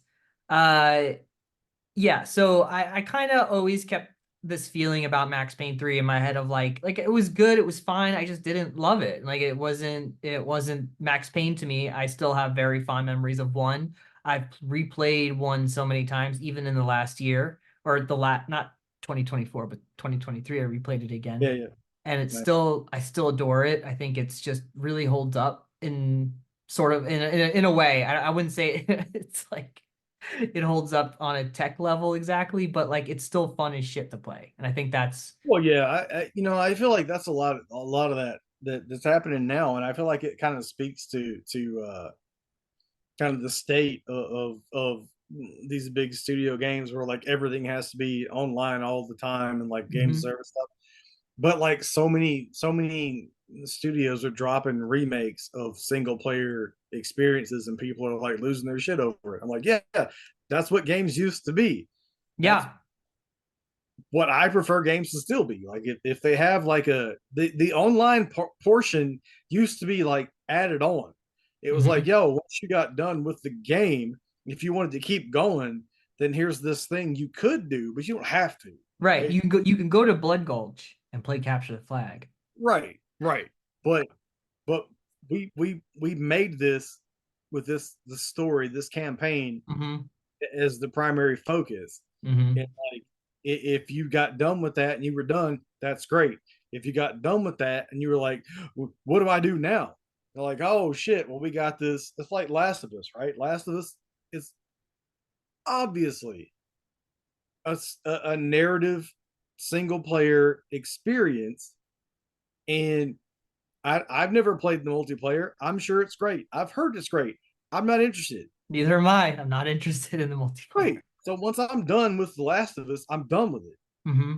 But like I understand there are people who are like, well, I paid whatever, and and I wasn't just looking for that story experience. I need more. And Hmm. like, there's a multiplayer. You can go play it. I don't want to. No interest. Hmm. So that's exactly the kind of shit that I feel like really doesn't happen, like doesn't exist anymore. Hmm. And and Max Payne is exactly that kind of thing. Like I just want to play the campaign and I want to be done. Like I don't need to be like in a lobby with six other Max Paynes fucking bullet timing around, jumping around corner. Like who wants that? Like nobody. Getting my ass beat by a 12-year-old. Right. Who his bullet time meter was longer than mine here when he no scoped me around the corner. But Mitch, what if I what You if what if I told you if you spent $20, you could get an unlimited bullet time for an hour? know what I'm in. I would do it. Just for the achievement. Like This is a Max Payne 4 by Blizzard. who fucking cares? Like I don't. I mean, it's listen. Like it's that thing, right? Like somebody sent me like some. It might have even been you. I don't remember. Somebody sent me something this week, and it was like I spent X amount of dollars on some game, and I was like, not me, having spent thousands on Destiny at this point. Like it's all subjective, man. You love what you love, so It is true. You love what you love. I think for me, I don't mind if the product has the extra thing as long as the reason I'm coming to the product is good, right? So yeah, like I feel like I'd have a bigger problem with Max Payne 3 if I went to the campaign and the story, or like not the campaign, but like the story mode and found it to be like a mess, or like half baked. And right. when I originally played it, I did not think that it was like half baked. It's a very well cooked It is game. yeah, Um, and it just happened to have multiplayer, but it was just like the feeling at the time. It was just like that's not what this is for me. right. It just felt like, it just felt like a end of an era kind of thing. Yeah, it does.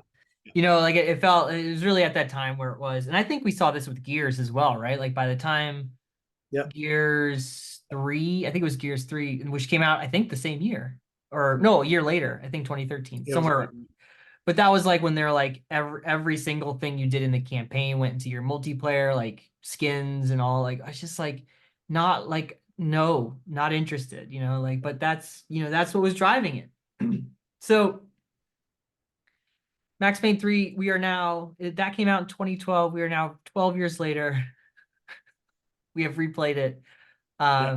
I went back and I wanted to revisit it because there has been some mumblings of a Max Payne reboot remake thing happening, which, I thought like the first two were getting remastered or some shit. yeah, they're apparently redoing the first two, which I don't know if that means they're rebuilding it from the ground up like Dead Space and the Resident Evil 4 games, or if they're just like, I don't Or, know. yeah, they're gonna like the polygons are gonna work on your HD TV now. Yeah, you can put it in widescreen mode on your, LCD monitor or whatever.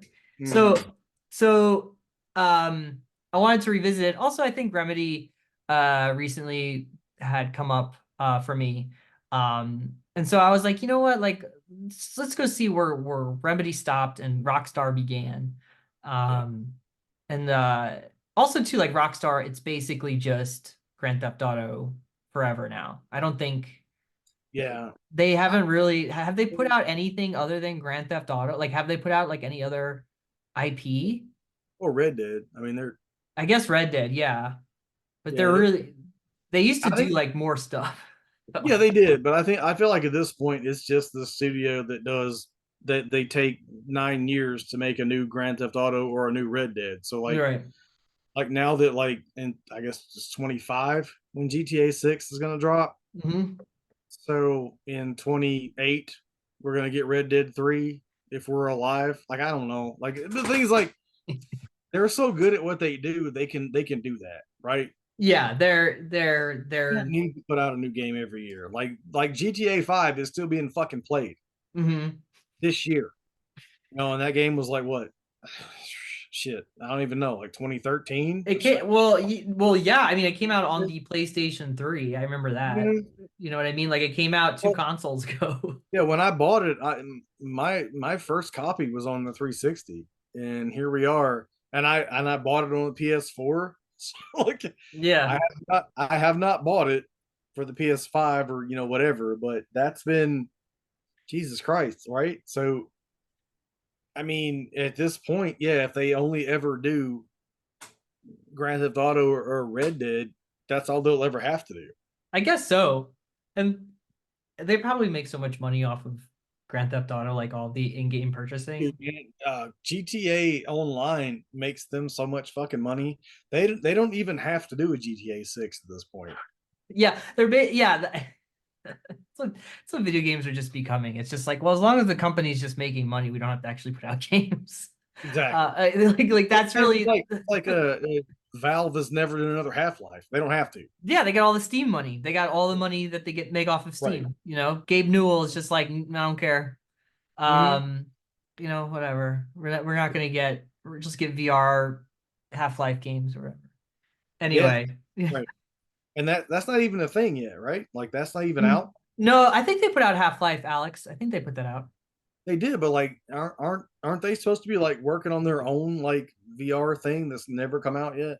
Oh, like some like Steam, like the Steam Deck version of VR or something. Yeah, like they're supposed to be like doing their own VR thing, and I think it's Oh, not. I don't know. I have no It's idea. been in development for like 100 years, and they're just like, eh. Yeah, I don't know. That Steam Deck seems pretty cool, but Brandon loves his. I don't have one. yeah, it's a lot of money. I'd Well, I'm rather. just not a I'm just not a handheld gamer. Like Hmm. if I had like a commute or something shit, like a lot of people do to like work, and Not but us. like anytime that I feel like playing a game or like I'm like, oh, I wish I was gaming right now. My dumb ass is at home in front of my TV, so I could just play a game. Like I Sure. don't need a handheld. I'm like, oh, I wish I could game right now, but I'm riding the train. I don't ride a train. I don't need Yeah. that. You're like, I got this great resolution on this big ass TV right here. Right. I could just play directly in front of me on my TV. So Yeah. handheld for me is like so not a thing. It just seems really cool in concept. Like the idea Mm-hmm. of like Yeah, having a Switch like thing for PC games, seems pretty cool. yep. Yep. Um, so uh came back to Max Payne 3. Oh yeah, Mac. Yeah. um uh where are we? Okay, so Max Payne 3 takes place 9 years after Max Payne 2, like canonically. Yes. Like not it didn't come out 9 years later. It kind of Right. did. But like it Pretty actually close. yeah, storyline takes place after Max Payne 2. It centers around an altercation he has with a mob boss in Hoboken, where the game flashes back to, and then current day is sort of he is in Brazil. He's in São Paulo, and he's working for a wealthy family there. They're sort of like politically engaged, part of the whole government situation, and the younger people of the family just like to do coke and go to parties and stuff. So he has to accompany Max. This is like where he's at now, midlife. He's probably like closing in on 50 at this point. He's yeah, he's an older fellow. He's an older gentleman now. This is like with Metal Gear Solid 4 when you had like Yeah. old Snake. Yeah. the character is at a turning point in his life, and he's not doing so great. Obviously, he's really felt on the so like the pain pill mechanic that they used in the first two games, which is just like a way of like making a cool version of how to get your health back. They like turn Right. that into like a narrative thing for the Well, game. that's the thing. Like, not to cut you off, but Yeah, no go. I really like that Mm-hmm. because this guy is obviously like dealing with some demons, and he still is. You know what I mean? Like he's still not over the loss of his wife and the loss of his daughter, even by game three, right? And I Mm-hmm. get that. You know what I mean? Like that. I don't know that I would be either. Well, he Uh, also feels like really responsible for all that, right, and right. Mona Sachs too. Like he feels Yes, responsible for that. So yes. yeah. And so like that's the one thing, kind of like, how like the first two are super like noir, like heavy, like Mm-hmm. they're not black and white, but they might as well be, kind of thing. Mm-hmm. And this one, taking place where it does, it's like so much more colorful and this and that. Mm-hmm. I liked that they really like went all in on still trying to keep the feel of a Max Payne, right? Mm-hmm. Just through like the things he was like saying. Mm-hmm. And so anytime you pick up the which you need, because good lord, this is not an easy game. It's challenging. Yeah.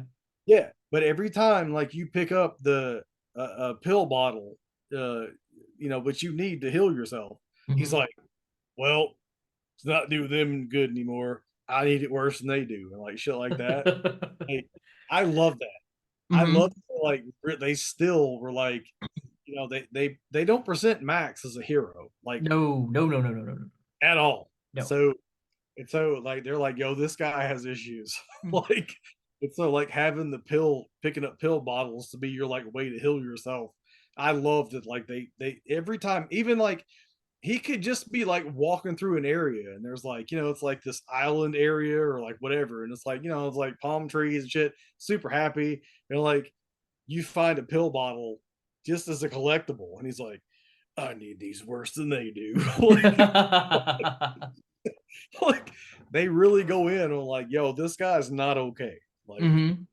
regardless. Like, Yeah, he's really not doing so hot, and the game reflects that even with how he like runs, how he yeah, interacts with the environment, how he dodges, how he fights, everything. Like Max feels very heavy. Like his yes, movement yes, feels heavy. He feels like yes. an old man. And I think that is a really cool thing that is definitely didn't notice it the first time. Um, That's one of my first notes, actually. what's that? Is like what, the old man? Yeah, that this kind of felt like before legacy sequels were a thing in movies. Right. This very much felt like a legacy sequel Yeah. in video game for Max. Yeah, getting too old for this shit feeling uh Exactly. Yeah, yeah. Lethal Weapon over 2. Yeah, yeah. yeah, over 8 hours. Right. So it's funny when we talk about you talked about like him not being a hero, right? And I yeah, like Max is presented as he's just and he's basically a murderer. I mean, I don't know how else to put Oh, it. good lord, yeah. Yeah. I mean, The he's mass not murder. yeah, yeah, unlike video game standards, he's a mass murderer, but like within like the narrative of the video game, he's very much the anti-hero. And I think it was funny when I wrote that Spec Ops piece about it being delisted, how Spec Ops really takes its time to like make commentary about violence in video games and what it is, what you know, what violence actually is and what can come about from it. Yeah. Max Payne 3 is like on the other end of that spectrum where it's like Yeah. it's just like doesn't care at all about any political statement about violence. It's just like, nope, we're just gonna shoot all the things, and your main character is not really sort of tortured by it that much. Like he has like Like, he seems to be more tortured by the fact that he's just feeling like he's just too old to be doing all this killing. Not that he's like really that upset about all the killing that he's this is what he's used to, man. He's just like, yeah, I'm older now. Like, yeah. like, like the video gamey parts is like it's nonsense. It makes it's ridiculous. This man is a mass murderer on a level that like the world will never know. Like Hmm. he's like even in like the flashback sequences with what's his name? What's Oh his yeah, name? yeah, yeah. That guy. His buddy there. Yep. It's like even then, he should be in fucking prison forever. He Like like stay like he straight up shoots a kid or like not a yeah, kid, but like a he just problem like a murders people in bars, yeah. and it's like, yeah, it's fine. Like And he like shoots up all of Hoboken. yeah, like and they're just like, yeah, this guy owns the cops, Yeah. so like, oh well, then never mind that he just murdered 73 people. It's in one night. It's fine. Yeah, Like it's this cool. guy It's owns the cool. cops. It's just another Yeah, night in Hoboken, man. I don't know if you've yeah, been there, but actually Hoboken's full of hipsters now. It's not like it used to be. Um, yeah, I think, I think it's really funny that like, and obviously that's like it was a Remedy thing kind of, but I think Remedies, so like my big gripe when I first played it initially is that, the first two games feel like a comic book, right? Like the violence oh yeah, feels, man. Well, even not even that, but just the panels that like the cutscenes were animals. all Yeah, those, the way the yeah, done story was with presented. Yeah, yeah, comics books or whatever. So like for me, and there's also Remedy has this like they have a fondness for like horror films and horror stuff. So yeah. like there was a lot of weird like cerebral weird parts in Max Payne 1 and 2 where you'd be like Oh yeah, in the house with like dead babies and stuff yeah. like When you're running like around and following like the trail, like you're what's following that? the trails, you're following like the blood trails and whatnot, and it leads to like this room with a crib in it, and the crib is full of blood. Yeah, Yeah, yeah, like so there's a it's lot of fucked like up. yeah, like and that stuff translates over to like Alan Wake and like Control and stuff Yeah, like there's like this they love their horror stuff. yeah. And Max Payne 3 removes a lot of that. Like it kind of Does yeah, is it feels like a side story to Grand Theft Auto. Um yeah. you Oh know what I yeah, mean? Like yeah. you have the crime family, it's in a vacation area almost. Right. You Well, know and it, like even the dispatch. This is one of my notes. The dispatching of the side characters, like that were important in the story, but like when they kill them, it's just like, he was they put him in a bunch of tires and set him on fire. I'm like, yeah, holy shit! Like, wait, they that just was a like major character. yeah, Like, they just shoot a woman on screen like yeah, that yeah, you've been exactly. you're just like, okay, we're moving Like, on. oh my god, this whole time I'm like, oh my god, I was supposed to be like, like defending her, like protecting her and stuff, and I have to find her. And they're just like, in this cutscene, she gets her fucking head blown off, and Yeah, you're it's like, you're just like, all right, and then moving Max is like, forward. well, I'm gonna be honest, I was drunk as shit, so I don't know. Yeah. He's like, I think he said something like, "That's what happens to all the women in my life." Yeah, exactly. He's like, well, there's another one. Like, wait, that's not. That was a major character. Like, So so also too, like one of the things that really stood out for me when I was playing is how well it holds up still.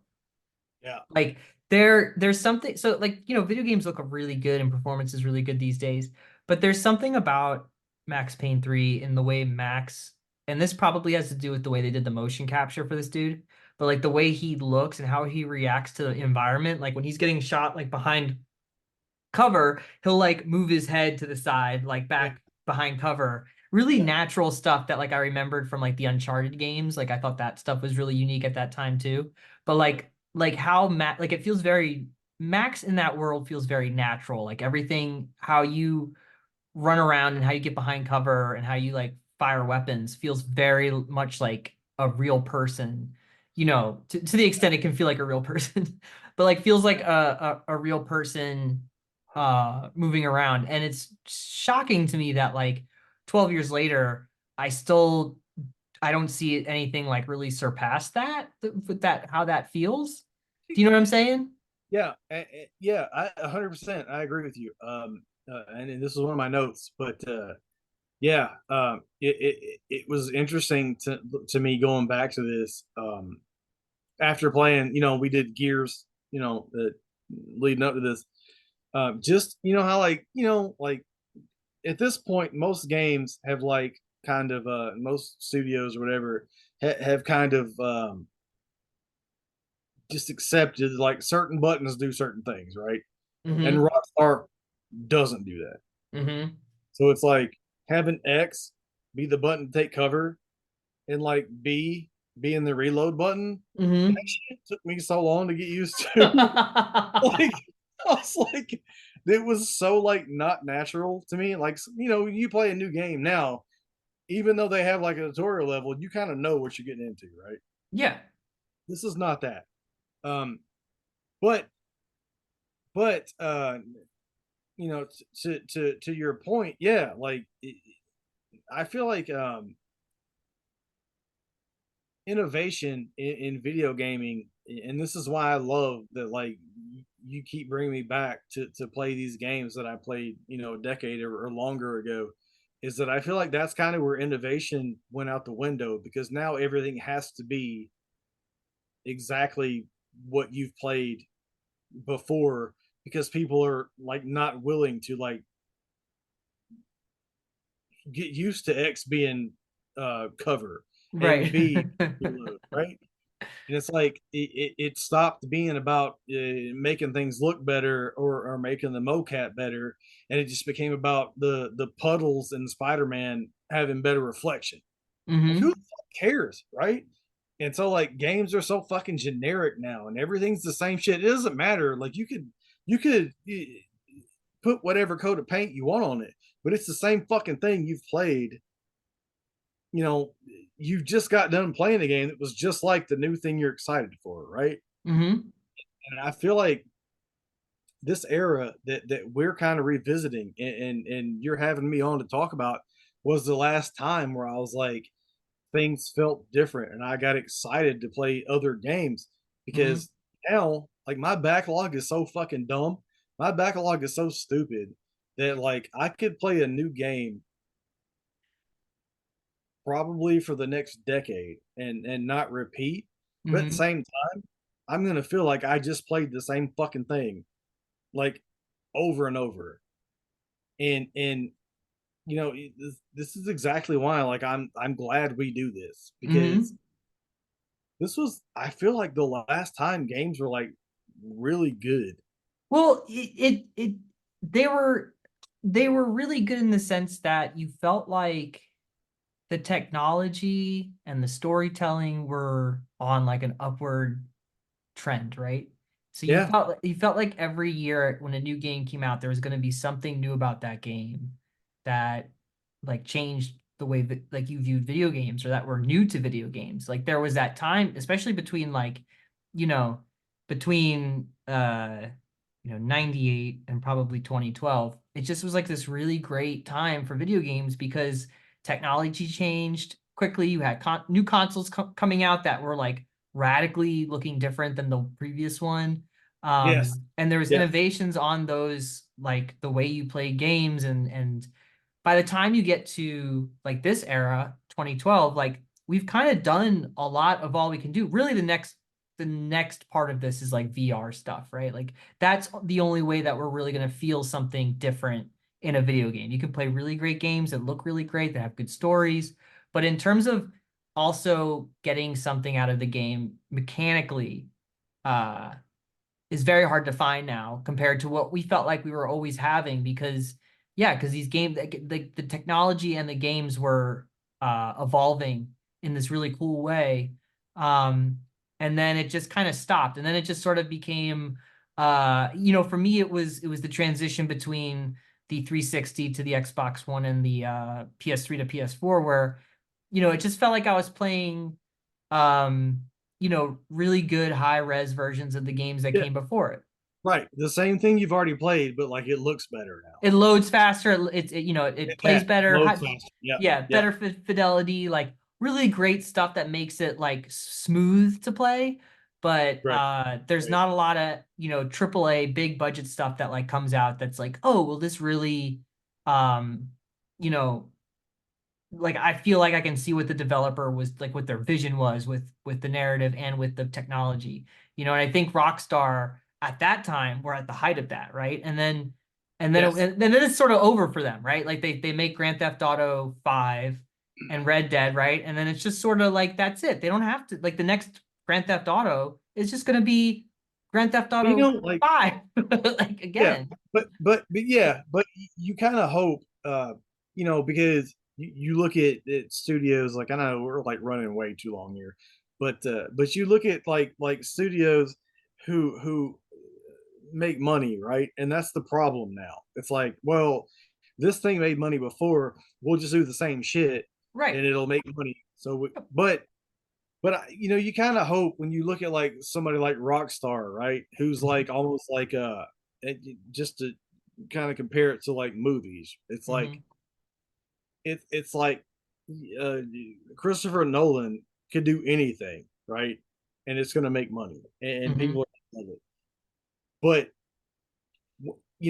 when he does something, he puts his entire like focus into it, and it's like a whole thing, and it's like movie making on a level that it's like a master class, right? Even if Hmm. you're not interested in subject matter, right?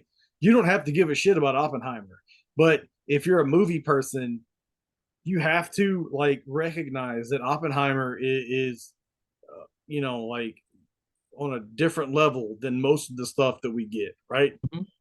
And I feel like Rockstar is kind of the same way, where it's like GTA 5 was great, loved it.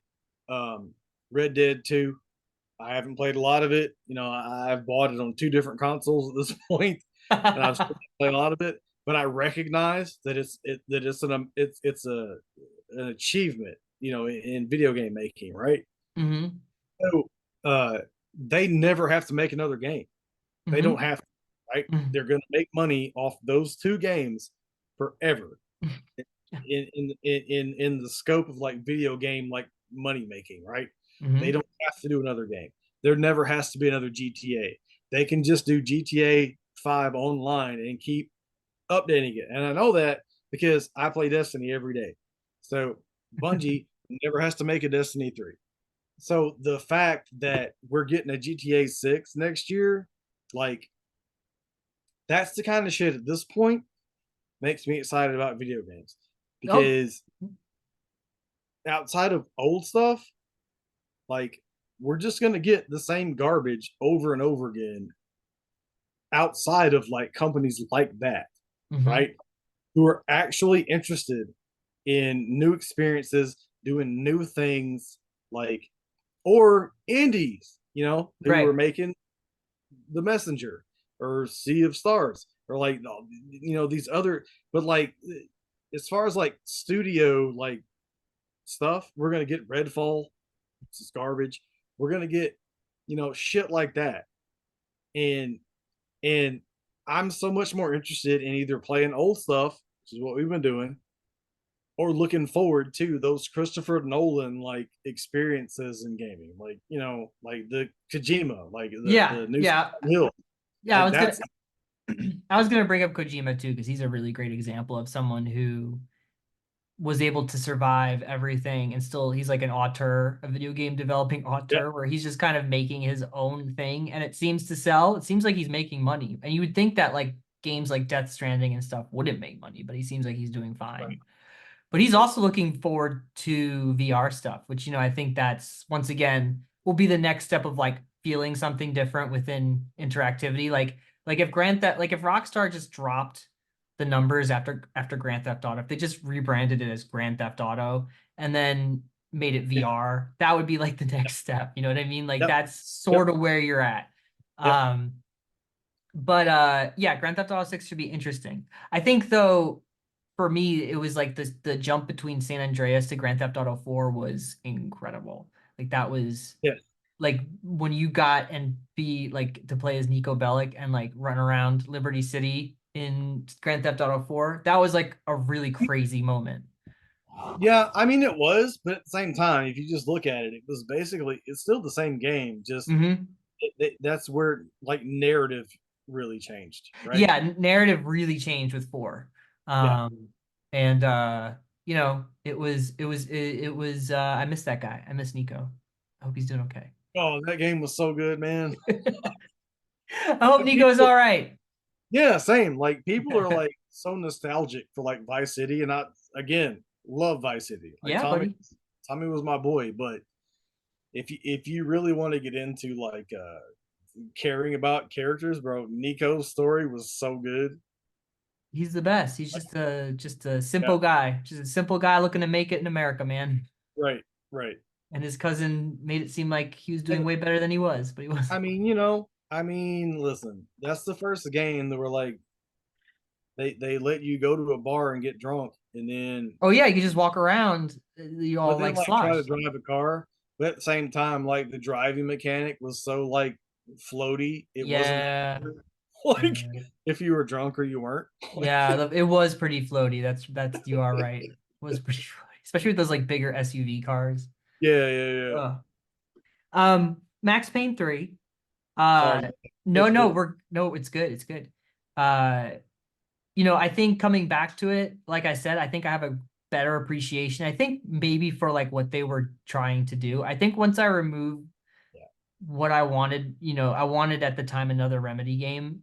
But coming to this, and it's like it's definitely a Rockstar game, and it's definitely like very much it feels like a Max Payne story set in a Grand Theft Auto world. it does. It Yeah. does. Yeah, that's probably that was kind of part of my ignorance at the time, like back then, because I didn't really pay attention to studios and like who made what and this and that. Hmm. So like the fact that it was like the first two were Remedy games, like was completely mind blowing to me when we got ready Hmm. to do this replay. And so looking at this game, you through or the first two and then this one through like those glasses, it made way more sense. Yeah. Uh, uh, and I have I ended up with a whole new appreciation for three than I had Yeah. before. Yeah, absolutely. And I think a lot of it has to come with I think obviously like retro like looking like having all the time that has gone on like the 12 years in between and seeing sort of like the games and the big games and the big part of the industry like what they're doing. And then you look back at 2012 and you're like, "Oh my God, like Rockstar was really like put so much thought into this game Yeah, that I was so dismissive of it because it just didn't fit right, the right, vibe of the first two games. And right. meanwhile, like like like he goes full Walter White, shaves his head, Yeah. like lights like Oh, he takes a cigarette and like lights a bomb with this it. Like this game like this game like it like the narrative in this game is so fucking cool. It's like it's so realistic it's when so it much comes. It's go like on, sorry, go ahead. It's more realistic. What? not so much like the fact that like you're Max and like you eliminate like he murders like 10,000 people, but just putting you in the shoes of an American who's like a fish out of water Yeah, and like he has he doesn't no speak any idea. Spanish. Yeah. Right, right. He doesn't speak the language. He doesn't know, and he's like, he finds like a titty bar, and he's like, oh shit, I'm gonna hang out in here for a minute. And these guys are coming in, and they are not happy that I'm here. Like that Yeah. whole thing, like it's so good at like putting you in the shoes of someone who's like has no business being where they are. And Yep. he's like, And I and just you shake my head and put on a fucking Hawaiian shirt, and I yeah. have no idea what to do. Like, And I don't know if you've ever been in a place like that one, but like it feels a no, lot. Okay, yeah, it feels a lot like where like it feels a lot like a dive. Like just like the like that daytime like that's it, right? That's oh yeah. my god, this game is so much like the day shift at the strip club. Yeah. Like, good lord, like, It's rough, man. It yeah, is it's yeah, and you feel like you're there with him. Like you feel like that's how it would be. And you right, go you talk to your like police friend and then yeah, people start coming in and they just want to like mess you yeah, up. So yep, yeah, yep. I think so a couple of things. I wanted to read some quotes by Dan Hauser, who is the lead writer on this game. One is just a comment on about the game development, and he says, as with a lot of what we do, is the combination of technology and design that makes this sort of thing possible. Thanks to the combination of a totally seamless loading screen-free structure, incredibly high resolution graphics, stunning facial animation, incredible character animation, cutting edge motion capture, and so on, we were able to tell a story that is more nuanced and complex than would have been achievable previously. Of course, we do our best to live up to that opportunity, but it is the tech that is the star of the show. It helps us bring the story to life in a way that was simply not possible before. And I think, I think this dialogue of like software narrative and all this stuff with developers was a really great time. I mean, that was taking place in like the 90s when they were putting out PC shooters and they were talking about what engine they were building their shooter on, like, Right. and like like we always talk about the jump between, Doom to Unreal to Half-Life and like how that was like Yeah. happened in the course of like a almost like a year and a half. Not Doom necessarily, but like Doom type games, then Right. Unreal, then Half-Life. But like it was like this really crazy, like everything was just like everyone was working really hard to make really cool games on new tech. And this was one of those examples. Yeah.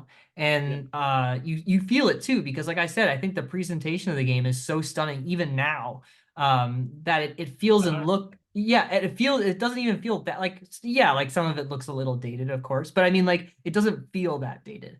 Like it doesn't feel No. even Yeah. the way that they make you they force you to watch a lot of cutscenes in order to get rid of the load screens. Fine, we get it. Sure. That's sneaky, but it feels so seamless. Like the world does, like the Yeah. I playthrough. mean, it would have felt like a modern, like a current gen game, if not for the fact that like Rockstar just refuses to conform to what we know now is like your for lack of a better term, like typical control scheme, right? Yeah, yeah, Like if yeah. it controlled like if You it couldn't even controlled change like it. years, I'd have been like, oh shit, this came out last year, right? Like it looks that good. Like Yeah, it feels that good, and it's really funny too. We speak of the cover mechanics in the game, but I found that I use bullet time way less in this game than I did in the I other think, and ones. I think like that was my fault because like I died so many fucking times when I feel like the game was like, "Yo, use bullet time, dumbass," and I was like, "No, you have to Yeah. hide behind this rock and shit, and like look around." No, bitch ass, just jump out and like be a badass. Like I, yeah, I was like, you know what? Like I feel like the game like wanted me to do that, but I was like, I have to hide behind this pillar. But also, what they introduced into this one, which I really liked, was the last stand mechanic, where Yeah, yeah, if you get shot, you still have like some painkillers in your inventory. If you shoot the guy who shot you that made you die, you can get like you can still survive and like you get some of your health back, which yeah.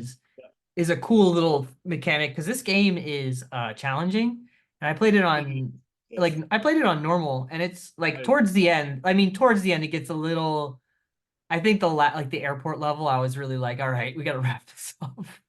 yeah. I Because mean, that's the thing. they just throw guys in body armor at Well, you like by the yes, droves, yes, and you're just yes. like, all right. Even if you're just playing it for the narrative, you're just like I feel like by the end, you're just like, and then once it forces you to play like that level in the police department, you're just like, for God's sakes, guys, we got it. Yeah. Like you know, everybody's like fucking everybody else. I'm like, we're gonna kill everyone. Got it. Like I don't need like them to like be dropping tear gas and shit at this point. Like I'm over it.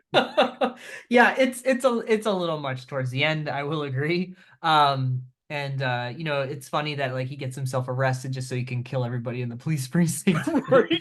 But like it's wild. But I buy the airport level where they're just like just shoving every dude with like body armor at you and just like I I'm was like, still all super into it at that point, but like I thought that was it. right. And so like because I had played it, but like I didn't like this is one of the ones that like I didn't remember a lot about it. Hmm. Um, I remember like so just real quick, my dumbass notes. One of my notes Yeah. was I love me a stadium level. I don't know what it is. This was this may have been one of my notes from like one of the Gears games we played, but I don't know what it is about video games. But if you and there was like a Call of Duty game too where you were like in a stadium. Uh-huh. I don't know what it is, but if you put me in like a sporting arena, but like give me a gun, I'm all about it. Like I love it. And And so like this was another one where I was like, I loved the fucking stadium level where like the sniper and shit, and you were like mhm. moving your way around, like loved it. Um, but yeah, once I got like, I was super into the story, but like honestly, like this story, like most Max Payne games, like you don't win. No, Like, yeah, and even at the end of it, you're just like, man, I hope he's okay. I hope he ends up right. being I'm okay. like, good lord, like what else can we do to this poor man? Like Yeah. he's failed on so many different levels at this point. Like, why do we even need him to like murder these people in this police? Who cares at this point? This poor bastard. Like I hope he's just everyone left him alone and he's just it's like living a okay. Passos or fucking Pesos, whatever the fuck his name was. I was sure he was gonna like betray us before this Hmm. was over. And the fact that he didn't was a fucking surprise. I was like, Yeah. holy shit, look at that.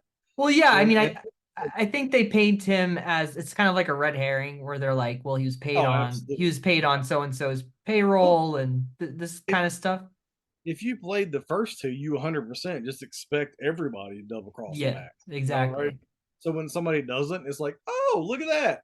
And it's Yeah. like, why don't just roll the credits now, please? Just don't put this poor man through anything else. Well, I think the cool kind of twist with his friend being all right is that, you know, um they just, he's just another bad dude doing bad things. Like Yeah.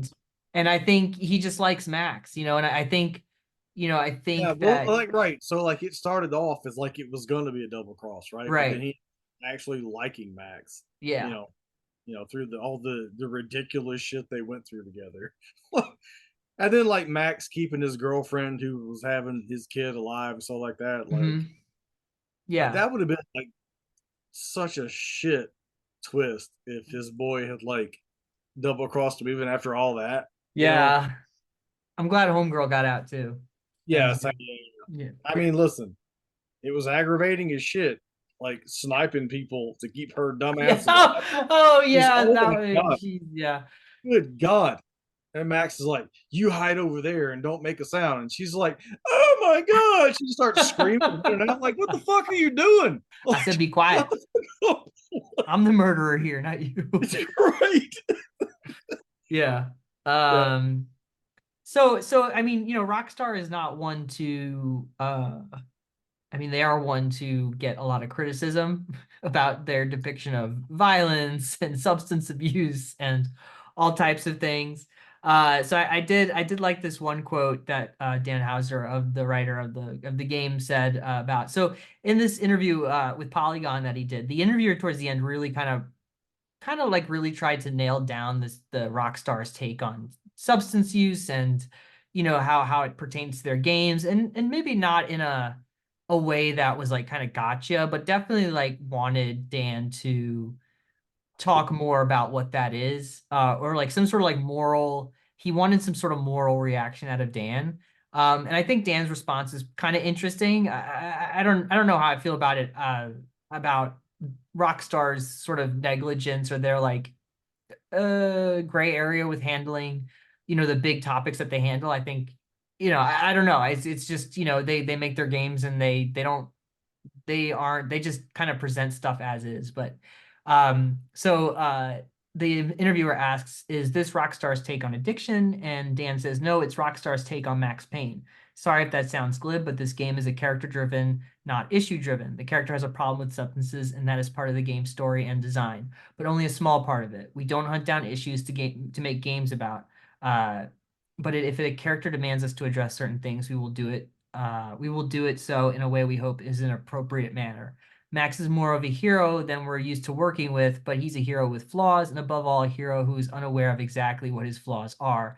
The drink and drugs obscure the issues, but they aren't really his issues, or aren't really the issues. So I think that's a really smart response to that question, because That's a I very do PR driven response. it is a bit PR driven, but I think it does speak to um the moral complexity of dealing, like Rockstar dealing with the things that they deal with. I think, Yeah, they I agree, but yeah. Go ahead. no, I mean, I'm just saying, it's like, it's like it's like why would you ask somebody who works for Rockstar about the moral complexity about their characters, right? Be- because That's because why because because that's they why will. Max Payne is such a great IP for Rockstar to take over. You know what I mean? Mhm. Like he's an anti-hero with dependency issues. So of course, like who else but Rockstar should be like handling that, right? Like Mhm. that's GTA without the GTA. You know what I Yeah. mean? All the crime. Yeah, Uh, exactly. I think, but I think, well, first, I think his response is definitely super tailored because I think Rockstar in particular has been under scrutiny, especially at this time about all the stuff that their games do. That there was a time when Rockstar was blamed for school shootings. Like there was, Yeah, this was like, Rockstar was under a lot of like they're kind of like an industry darling now, but there was a time when they were like like super controversial game developer. And part of that comes through in this response, but I think he also kind of says exactly what the core theme is, in that it's just like he is a character with substance abuses, like substance abuse issues. Like we're not saying that it's right or wrong. We're just saying that that is who he is. Whether you think it's right or wrong is up to you. And I think that's where he lands with that character. And I think it's smart. I think the first two Max Payne games were a little more like that, just maybe a little more imaginative or fantastical. But I think, to, I think to put any sort of like I said, the difference between Spec Ops and Max Payne 3 and like the moral quandary, like Spec Ops was clearly trying to say something about video, like violence in video games and violence in the military, like military propaganda and all that stuff. And I think yeah, that stuff can feel like you're getting punched in the face with it sometimes. But I think if you're very smart about it and you write very well, then you have something like Spec Ops The Line that works very well yeah. and makes you think, not doesn't make you feel like you're being like, preached at or something. Right. Like yeah, you can play that game and just play it as if you're playing a third person shooter Hmm. and not really take the narrative. I hate to say that. I hate to think I know that that's the case, but I hate to think that. I hate to think I hate to think what. I just hate to think that there were fucking morons out there who just played that game. Are like, oh, bro, this is a dude, bro, like third person thing. Like they don't think about the story or don't pay attention to what's actually fucking happening. But I know that's the case, and Hmm. that makes me so sad. That makes me Hmm. so sad because like that game exists for a purpose that's so much smarter than that. Yeah. And and I feel like that game is begging for like so much like deeper thought than like, oh my god, like hung around this pillar and then I broke out and used my shoddy. Like that's not what that game is about. Like, Hmm. like Yeah. oh, it's so sad. I mean, those people are definitely out there, and that's fine if that's how they enjoyed it, and it's fine, whatever. It I, is. I don't agree with it, but I I think don't. that game, yeah, I think it's ridiculous. But with Rockstar, it's a very different approach to the themes in their games, right? They're not saying like what Max does is wrong. They don't say that the violence is wrong. It kind of glorifies the violence more than anything. But I mean, it doesn't they're not a developer that takes time out of their day to tell you about, some sort of moral quandary Max is in. They're not interested in that quandary. They're just sort of like, this is exactly how this character would go about this situation. Right. Yeah, brother, for better or worse, like their characters are, they may have some redeeming qualities, but they're definitely not like hero style. That's why Max Payne makes so much sense for Rockstars to like make new games of, right? Uh-huh. It's like Max is not a hero at all. Hmm. Like, So the game came out, it was reviewed very well. They sold like almost 500,000 units. It's 500,000 games units, whatever, in its first month, and they've shipped a total of like 4 million in its lifetime. It did okay. Apparently, Take Two, who's like the governing body above Rockstar. It's Right. like the ZeniMax to Bethesda or whatever. They were like they wanted to make more money, so it's like it's not really sure. I'm not really sure if they're gonna ever revisit it in like a like I don't know. Well, to be honest, I don't think you need to revisit like make another Max Payne. Like I don't think you can like do another game where he's just even more older. Right. Yeah.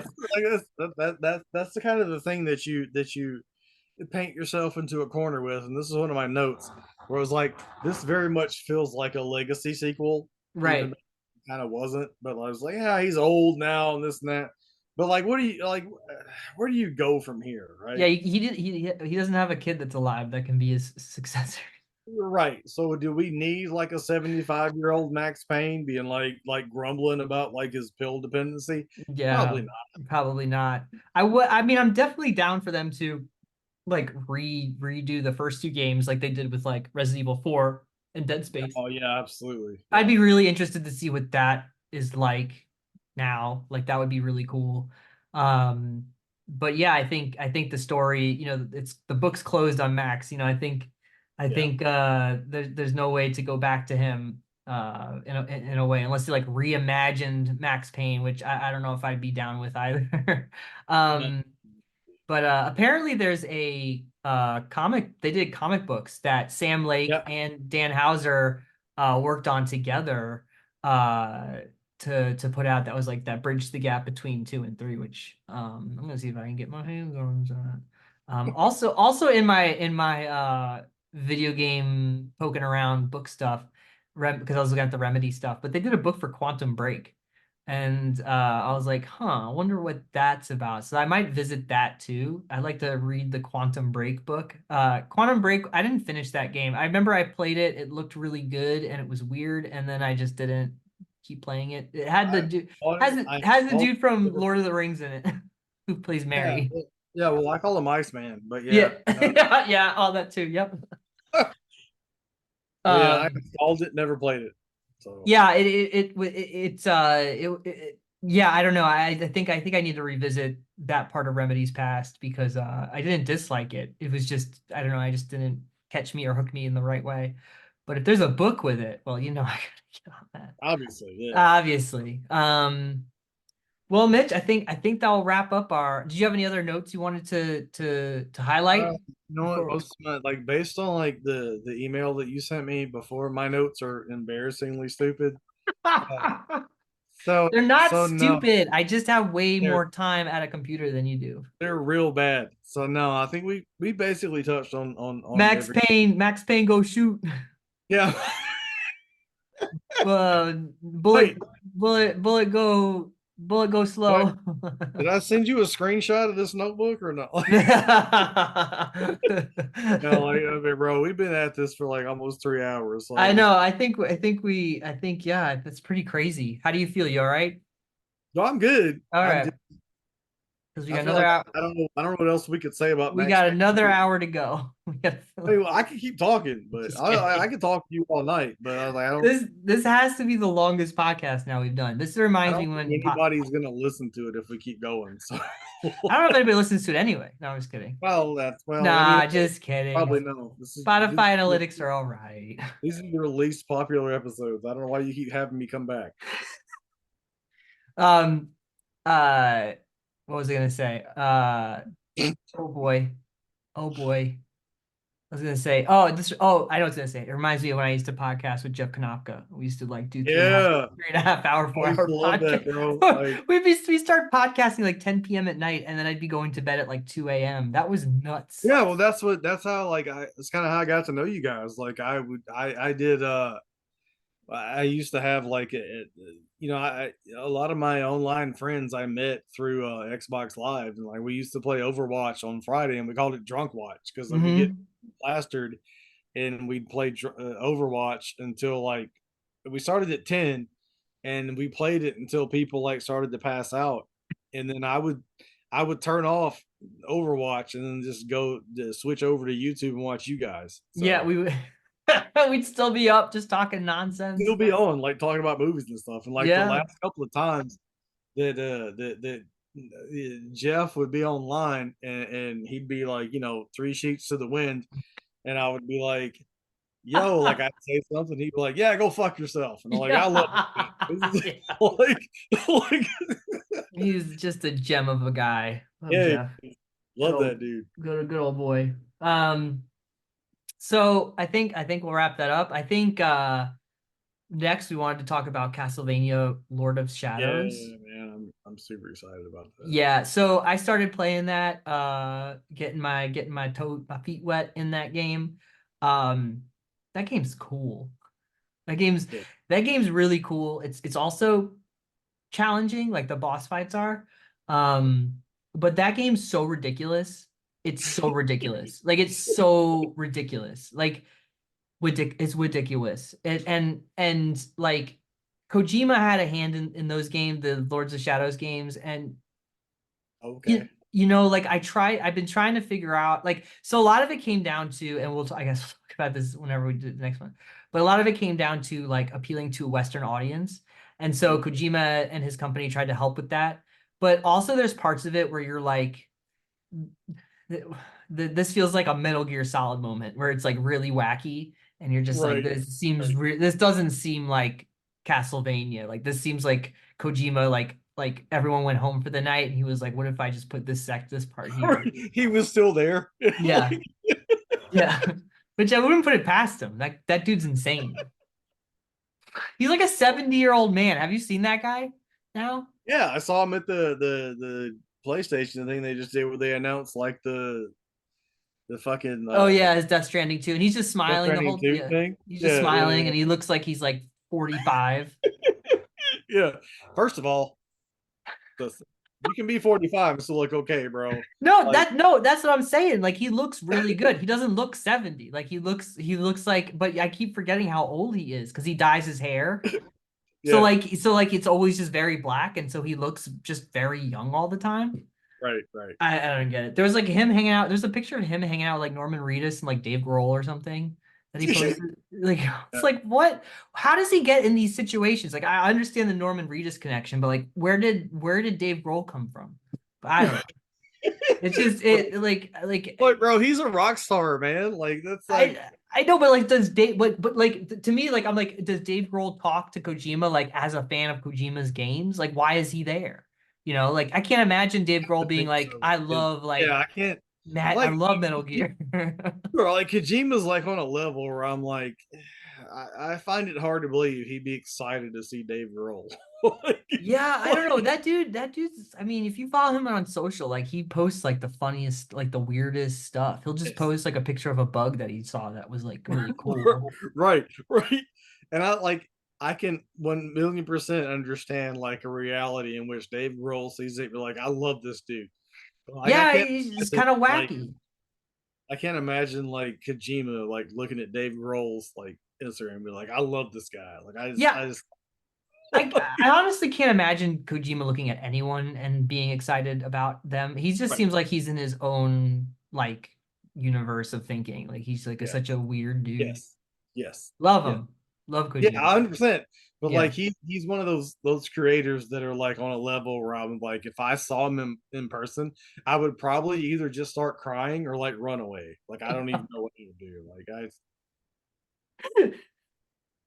It do be like that. I would. That man gave me some of the best video games in my life. So, yeah, um, well, all right. So I guess we'll wrap this up, Mitch. Mitch, thanks once again on yeah, coming on this here listening thing. This is here I talkie love box this thing. here listening talky thing. Yeah, it's great. Mitch is at Mr. Bones everywhere. Yep, Uh, you started a Destiny Instagram page. So if you I did, like, yeah. yeah, Uh, if you like Destiny, highly recommend you check out his gram. What's it called? well, I'm such a nerd that I had so many pictures of my different like looks for my Destiny characters that I started an Instagram for them.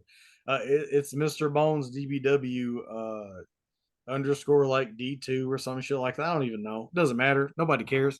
Uh, People care about Destiny. They'd be interested to do. I think it's cool. It looks cool. I don't play hey Destiny really man, anymore. I think it looks cool. you know what? I'm not good at a lot of things, but I'm good at like dressing up my Destiny characters. So Hell yeah.